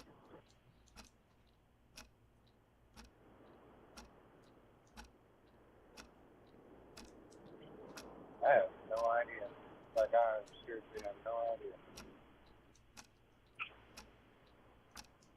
Camping is the category. Campanella, maybe, Roy? I mean, yeah. An absolute half-court heave at the buzzer. What? Is that what it was? Was half court heave? Is that what we're calling that? Yeah, sure. Yeah, absolutely. Sean, that is correct. It is Roy Campanella. That is absolutely correct. So, Sweet. Yes, we will put you on hold and get your information, sir. Well done. There you go. There's winner number one. He got that search in right before the buzzer. It sounded like he might have been driving. I don't know. I'm not. I gotta say, Sean is a little bit of an enigma to me. I'm not completely sure how Sean rocks this game because he knew he wanted to spell. Took him a while to settle on a category. Eventually got there. I don't know, man. You're giving him benefit of the doubt then? I'm giving him a little bit of the benefit of the doubt. We'll put him on probation. Okay. All right. He's on double secret probation. Yeah, as you should be. But it's just interesting. It's like, I don't know. I have no clue. No clue. Roy Campanella. I mean, I know it wasn't however that he clear. got It's it done Campanella Roy. right then. But Campanella, Roy? That was, that is, yeah. There you go. He's the boys of summer. Klazuski, Campanella. Yeah, I do want to know what he Googled then, if that was the play. Like, what was it? Did you go... You just start typing baseball player C-A-M-P. Come on, baseball Google. Player camp. And then it's just going to come up like Royals camp. It's a baseball player pitcher's camp. It's a catcher's camp. No! I need Major League Baseball players with the last name of camp in there. All right, who is up next? Next, we're going to Charles. Charles, sports or leisure? Let's do the dog category. All right. Tell your GPS I said hi. Dog days. Yeah. Let's go to this. I've had this question written for a while, but it became a little relevant again recently. I want to go to hot dogs for you here now because Joey Chestnut set a world record for hot dogs eaten in the Nathan's Famous Hot Dog Eating Contest in 2021. How many hot dogs did he eat? If you get within 5, I'm going to give you the win. Within 5? Wow. There's a little wiggle room here. 2021, huh? 2021. And it was more than 20 or 21. I'll give you that. This dude's a machine. Athlete of our times. That's exactly right, yeah. He is one of the most dominant athletes of our time. Oh gosh. Most hot dogs Joey Chestnut has eaten in a hot dog. I so badly want the GPS to be sending you to a certain street number. and she says some sort of a number like, how did that happen? She's so smart. Let's go with 70. Oh! Really? Just wow. a bit outside. Just a bit outside. Good sorry, shot dude. there, Thank Charles, you for playing. but just off. Thanks, Chuck. We appreciate it. 913-381-810. I thought that was a winner. I really did. So I don't have the answers in front of me, obviously, but I was just going off memory. I would have said a different number that I actually thought was the number he got to, but clearly I was off by a few. Who was up next, Josh? Next we go to Ryan. Ryan, sports or leisure? Hey, guys. Hey, let's do that hot dog question. What did Joey Chestnut eat in 2021? Hot dogs. How many hot dogs? You said within 5? Got to get within 5. We'll go 75. It was 76. Ooh, wow. Yeah, I thought it was 72 for some reason. I also thought it was 72 for some reason. Yeah, I would have won, but I'm wrong. That's why when he said 70, I'm like, hey, nice job. You won what? Okay, never mind. You did not win, sir. I was also, I guess I was not up to date with the record-breaking effort that he put out there in 2021. You know, helping the world heal post-pandemic. Right. I don't remember. I think it's probably about the timeline there. He's a healer, Joey Chestnut. That's what everybody says. All right, let's go to the sports side. What category are you thinking? We got a couple questions left on the stadium category. We've got Let's Go Camping, and we've got Major League Baseball, and one golf question. Well, let's do the golf one. Okay, very good. It was an easy one, so good job asking for that one. Scotty Scheffler enters the Open with 7 straight top 5 finishes on the tour. The only longer streaks in the last 35 years done twice by the same player. Who was it? So Tiger Woods. Yeah, that's right. That felt like a pretty Pretty good Yeah, guess. but I mean, it's a decent question. It's just the obvious answer. Tiger Woods, he did it twice actually. He had 8 straight from 2006, 2007, and then 2007 to 2008. He had 11 straight top 5 finishes heading into the Open. Scotty Scheffler with 7 straight heading into the Open. So there you go. That is a win, right? 75 and Tiger Woods. Hot dog so and Tiger Woods. That's Hot all you dogs need and Tiger to Woods. get yourself to Johnny's Tavern these days. There you go. That's right. Well done, Ryan. We'll put you on hold. Get your information. Congratulations. I already put him on hold, so no chance for a super duper. Sorry, Ryan. I was too quick on the button. Wow. Josh just hates you. That's Clearly, that's what I took away from that. You know, I want to make sure you can give Drake your info so we can get you that gift card. You know, that's what I'm all about, hustling for the 25. No, it makes total sense. Who's next? Next up, we'll go to Mark. Mark, sports or leisure? Let's go with the leisure. Okay. Do you know which category you'd like? We got the dogs, we got Marvel, we got IMDb, the spelling bee, and the grab bag. I think to start off with, let's go with spelling bee. All right. Well, I'm going to need you to spell the word parliament. Like in Parliament Funkadelic. That's what I was going to say. I think so, yeah. You and I on the same wavelength, man. That's awesome. So let's go PARLIAMENT. That's absolutely correct. The spelling bee category every week reminds me that I'm not as good at spelling as I thought I was, because there's a lot of more confident people spelling some words that I have had issues with historically. Yeah, I have that same feeling when it's sports talk. Yeah. Segments that we do. On to the sports side. What category are you thinking? Did you get an answer to the camp? Have you had any camp questions yet? We had an answer to the Roy Campanella question, but we have many other camp questions. Yeah, I drove under that bridge at that time, so I didn't know if you got the answer. So let's try camping. Okay, very good. This running back was known for his hard-running style for the Houston Oilers and New Orleans Saints, viewed as one of the best power running backs in the NFL. Playing college ball at Texas, nicknamed the Tyler Rose after being drafted number 1 overall. Never won a Super Bowl, but was an MVP, 3-time Offensive Player of the Year, and Hall of Famer. This might be Earl. Yep, Earl Campbell. What? Yeah, there you go. Earl Campbell. Nice job. That is another winner, correct? That's another winner. We got like 10 today so far. Okay, very good. I don't know what our number is, but we're doing pretty I'm good. not sure. I think it's like 3 or 4. I'm not sure. Well done, sir. We'll put you on hold, get your information. It's just that easy to win sports or leisure. Earl Campbell is the answer there because Camp is in his last name. We will take a timeout. We'll come back. We'll continue rolling, playing some sports or leisure. $25 to Johnny's Tavern on the line. We're giving away. Drake will be hanging out at the Johnny's Tavern in Topeka today from 4 to 6. You can hang out at whatever the 10 locations you want to go to if you win the $25 to Johnny's Tavern, or if you just simply want to go there and enjoy some awesome food and beverages and hang out with some friends, or go there by yourself and pass the time, whatever you're looking to do. Johnny's Tavern, premier sports bar in Kansas City. We'll take a timeout. We'll come back. More Zone next. Take the show with you by listening live on 810WHB.com, in the 810 mobile app, or by subscribing to The Zone wherever you get your podcasts. Westwood.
All right, we continue right here on Sports Radio 810 WHB. Jason Anderson with you, Josh Brisco, and Drake. Drake's going to be at Johnny's Tavern in the Topeka location coming up today, 4 to 6. And Josh will be hanging out and watching Oppenheimer tonight with the 810 crew, minus a couple people that are part of the 810 crew, just maybe not invited to some things tonight. But that's all going on today if you want to go and see Drake and Josh. And if you want to see Drake and Josh at the same time, just turn on a rerun of your favorite Nickelodeon show. Cool. That's right. I'm not sure what that means, but is that a Nickelodeon show, Drake and Josh? Man, you must be 85, huh? You look great for your age, but you sound ancient older right than now. you, and I know about that show. But your kids are older. See, there you go. Is it I that? don't think it fell into that pocket. Let me see how long Drake and Josh ran from. Yeah, because is it I'm too old for it and my kids are too young for it? There's a gap there. I do think that's what it is. I'm just surprised that it never made its way into your brain at any point. Because Drake and Josh never made its way into that. True. I wish you would have found some space for this. One of those actors has had some issues, right? Drake Bell has had some issues. Josh Peck, I think, is in Oppenheimer. Now that I say this out loud. I knew that, yeah. And Miranda Cosgrove was Drake and Josh. It ran from, this is insane, that it only ran from 2004 through 2007 is crazy. Why would I have because seen that? Because the reruns lived on Nickelodeon. But I understand you weren't watching Nickelodeon in 2004. Drake, because you were in your early 40s. How old were your kids in 2004 to 2007? 5 or 6. Yeah, there you go. Makes sense. I don't know if this was appropriate for 5 and 6 year olds. You know how old my kid was? Minus 11. That's how old he was. I was 24. I wasn't watching Nickelodeon at the fraternity house. Sorry. Yeah, because it would be totally weird for somebody to be 24 and watching Nickelodeon, or maybe even older. That would be strange. That's exactly right. It would be. In your defense and in my self-defense, watching the live action sort of kids preteen shows at this point, I do think would be weird, and I do not think would age very well. But Drake and Josh is a cultural phenomenon. That's all I can say. Okay, it's crazy that this is the first I'm hearing of this when it's been Jason, Josh, Drake for I haven't thought of it a while. Yeah. And it is streaming online at Hulu if you're interested. There you go. I probably won't go back for a rewatch, but I like was that good? I like to know that Josh Peck is doing well and is in fact in Oppenheimer, which is the biggest plot twist in a long time. So is M. Night Shyamalan now a part of this? Yeah. This is crazy. That's his one little plot twist, is that Josh Peck is probably playing a serious role in this. So. Gosh, he was dead the whole time during Drake and Josh. Nobody knew that. No one knew. It's crazy. 913. It's like nobody knew the whole time. We're just assumed that for 2 years his wife didn't talk to him, and we were like, yeah, that makes sense. On Wikipedia, the genre for Drake and Josh is listed as teen sitcom, and I can't think of anything that I would want to watch less. So you're acquitted. By the way, that is a Nate Bargatze line of being married, talking about this. It's like, dead the whole time, and it's like, the whole movie. It's like, it made more sense that his wife didn't talk to him for like 2 years. Like, yeah, no, that makes. Oh, he was dead. Whoa, he was dead the whole time. No, as a married man, it's like, no, it makes total sense she didn't talk to him for like 2 years. That made more sense than him being dead the whole time. 913-381-810 is the phone number. All right, who are we heading to next? We're going to, weirdly, Drake. No, we're going to Brody up next here on Sports or Leisure. Brody, sports or leisure? Sports, please. Which category? All right, we got camping, we got stadiums, and we got Major League Baseball. Stadium. Stadiums for you? Okay, so what is the oldest arena hosting a Big 12 basketball team? The oldest arena that a Big 12 basketball team plays their games in. It's not Allen. Not Allen. Nope. It is not. And it's not Page Arena either. Shocking, I know. I really thought it was Mizzou Arena, but nope. Nor Bramlage. So I'm eliminating some teams for you. But the oldest Big 12 basketball arena. Can you phrase it? I don't know the answer. Can you say it the exact way you did in the question again? Yeah. The what's the oldest arena hosting a Big 12 basketball team? I don't know why I said it that way. Okay. No, I just was trying to figure out if there was any trick question, No. little hints in there. I thought you might have said who will host a Big 12 game like this year, maybe. Yeah, no, it's but not. No, It's not that. It just I don't know why. Maybe I don't know. Was there maybe an older arena out there that maybe a Big 12 team had played in or something? I mean, right? Yeah. Are they doing? Yeah, I don't know. Is there Like a the game Muni- at Wrigley this year? Yeah. I don't know if the Muni is older. That's right. An outdoor Big 12 basketball game at Wrigley, I would watch. How old is Municipal Auditorium? Oh, you know what? There you go. Municipal Auditorium is older than this arena, so maybe that's why I said. How old's Municipal? Municipal Auditorium was built in 1935, Wow. barely before this arena was built. So how about that? I would not have guessed 35. I have no idea. We'll just say a Big 12 team. Yeah, but you got to take Oklahoma? Yes. Oklahoma is not okay. It is not right. Brutal. Thank you. Sorry about that. That was brutal. I know. Brody, thank you for playing. Appreciate it, sir. He's actually not far off, but we would need the name of the arena as well. We'll continue rolling. Is it Noble? Lloyd Noble at Oklahoma? Lebo! I think it's Todd! Noble Arena, but it ain't that. He's not coming. Oh, is he up in St. Joe? No, I saw him over here earlier. He actually is now. Oh, Lloyd Noble. Is that what you said? Yeah, I was kind of doing a bit, Lebo. I didn't actually think you'd come back down, but yeah, no, it's Lloyd Noble. Lloyd Noble was Center. built in 75. What was it? When was it? 75.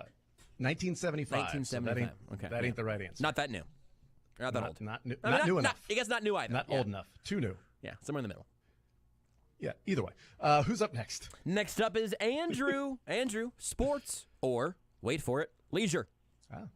All right. What's on leisure? On leisure, we've got the grab bag. We've got our dog-based trivia. We've got the Marvel Cinematic Universe and the commonly misspelled word spelling bee, and then also the IMDb game. Let's go with the IMDb game. Let's go with the IMDb game. In the distant future, a small waste-collecting robot inadvertently embarks on a space journey that will ultimately decide the fate of mankind. Wally. Nailed it! Boom! Wow, nice job. Good work. That's really good. 913-912-4810 is the text line. I'll get to a couple of texts that have come in. But you got sports still to go, Andrew. So what category would you like? What was there? We got stadiums, so one question out there about stadiums and one fresh one, and then we've got Let's Go Camping. These are questions that have camp, the word in the answer, and also Major League Baseball. Let's go camping. All right, let's go camping. Known now as the father of American football, he won multiple national championships at Yale, also coached at Stanford before retiring from coaching. He created the line of scrimmage, cut down the players on the field on a team from 15 to 11, created the quarterback position, and is the namesake of one of the awards given to the best college football players in America. Oh, my goodness. I didn't realize all of this was done by one guy. Me either. No. Created the line of scrimmage.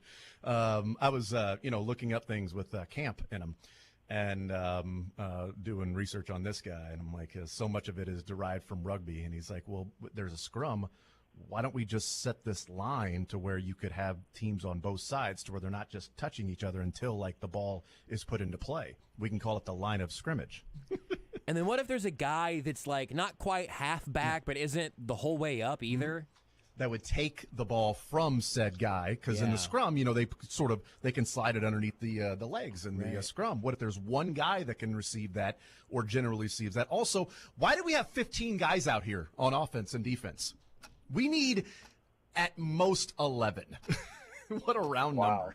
Go from 15 to 11. Now it just seems to make total sense. Yeah. Oh, man. I wish I would have gone for that basketball. God.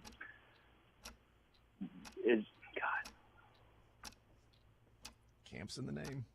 Well, I figured that. Yes.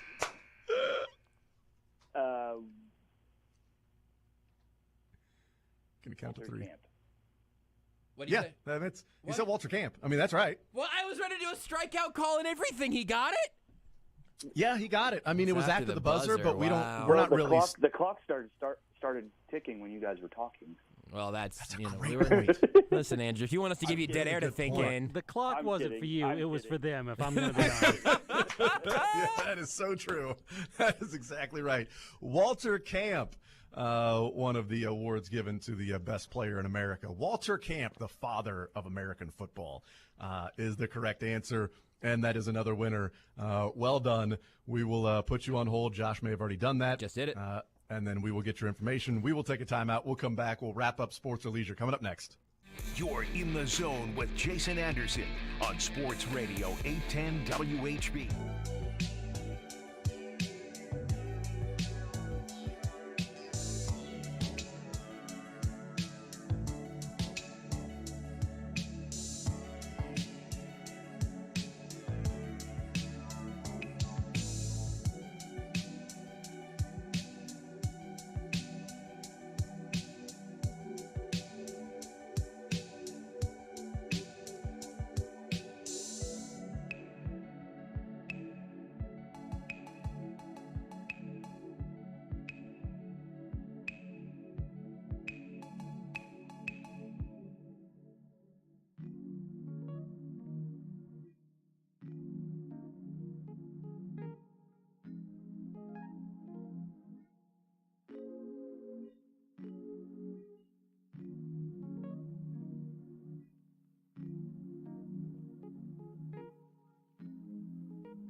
All right, one more segment here on this Thursday edition of The Zone. Sports Radio 810 WHB, a little sports or leisure. Text says, just switch to the Elam ending because apparently the buzzer doesn't count. I like that one. It's very well done, Texter. Very good. Very well done. Text says, Brisco is buying Quirk Rocket Pops. Serena's buying Corona. SSJ is going to be the most fun. Who do I sit by tonight? Not me. If you sit by me, you're not going to be able to watch the movie. You'll have a really tough time seeing the screen. B&B theaters, when you're in the building, no problem seeing the screen at all. When you're in Louisville, it's a trek. I mean, it's tough. It is tough. A little more difficult. All right, 913-381-810. Let's get back to the phone lines and see if we can get some more winners at a little sports or leisure. $25 to Johnny's Tavern. We are giving away. Who is up next, Josh? Heath leads off this segment for us. Heath, sports or leisure? Hey, guys, let's do sports. Yeah, we got the question out there for the stadiums that's out there. We got a fresh one as well. Yeah, let's do the one that's out there. All right, the oldest arena in the Big 12 that a Big 12 school plays its home games at. It's not Lloyd Noble by roughly 40 years. What say you? Let's do Gallagher-Iba with the OK hint there. Yes, Gallagher-Iba Arena, 1938 that thing was built. Wow. 1938 Gallagher-Iba, the oldest Big 12 arena. I was also surprised to see that. But I think why I put the hosting a Big 12 basketball team is because Municipal Auditorium is older. But on the leisure side with Josh. We got the grab bag, we got the dogs, we got the Marvel Cinematic Universe, the IMDb game, and the spelling bee. What do you like? Is the camp still out there?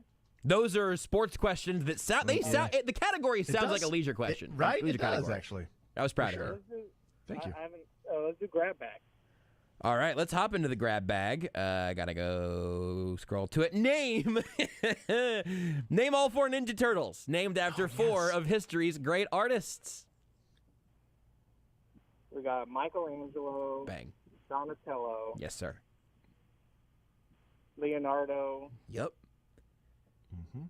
Who's cool but crude? Raphael, baby, let's go.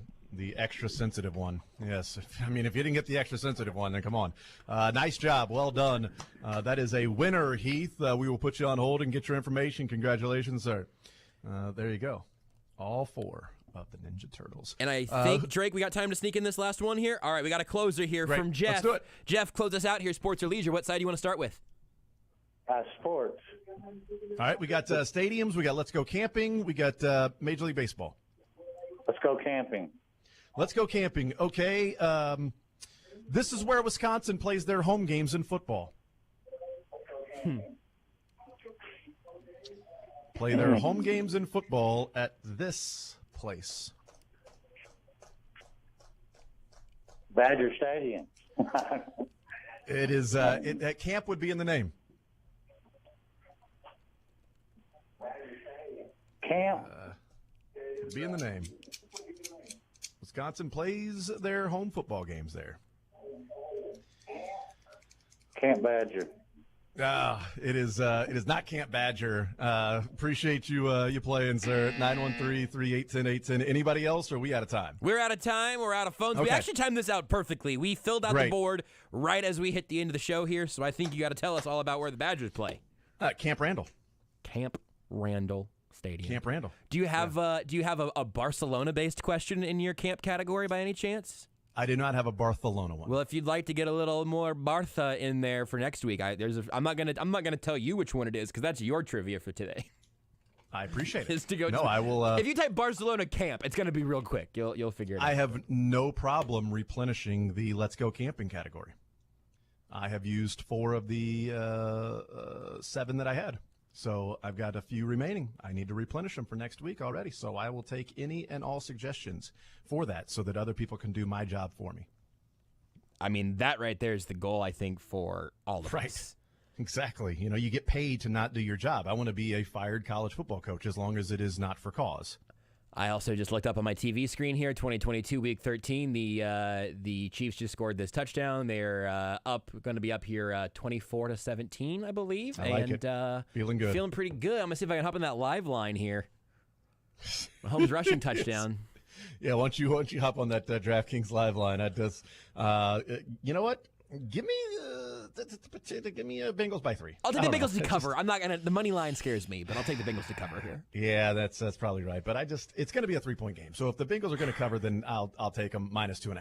That's smart. I think you got this. Yeah, I mean, right? I mean, just if you're going to play it, man. Only bet what you're willing to win.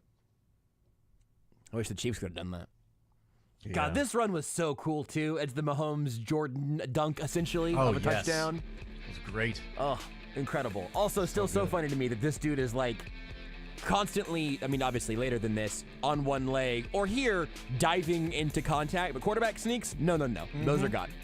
So true. So true.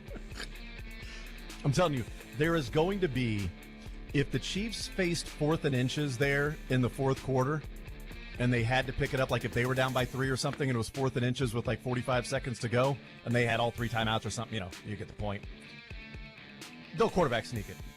I'm convinced that there's going to be a quarterback sneak for Patrick Mahomes that is in the most crucial situation, and you got to have it, and it's like, okay, this is the time to do it, and they won't be expecting it because we don't sneak with a quarterback.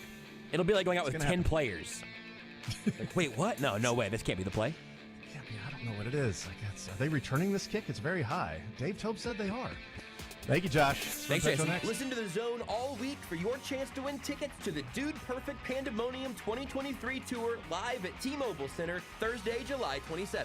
Brand new battles, unbelievable cool, not cool items that will blow your mind, and tons more. Prepare to be amazed. Dude Perfect will be at T-Mobile Center Thursday, July 27th, and you don't want to miss it. Listen all this week to The Zone from 10 to 2 for your chance to win tickets to the Dude Perfect Pandemonium Tour.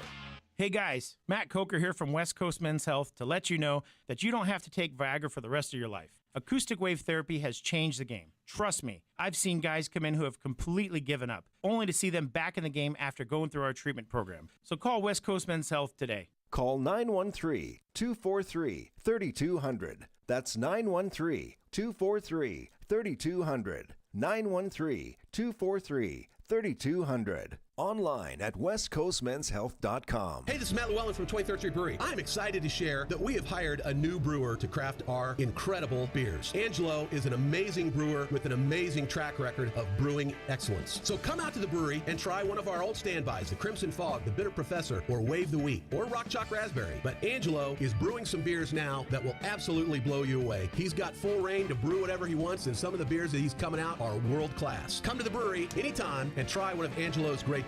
23rd Street Brewery on the corner of Clinton Parkway and Castle. Put over $100,000 back in your pocket with the Freedom Loan, exclusive at Cap One Lending. You've heard us talk about the Freedom Loan for years. Here's how it works.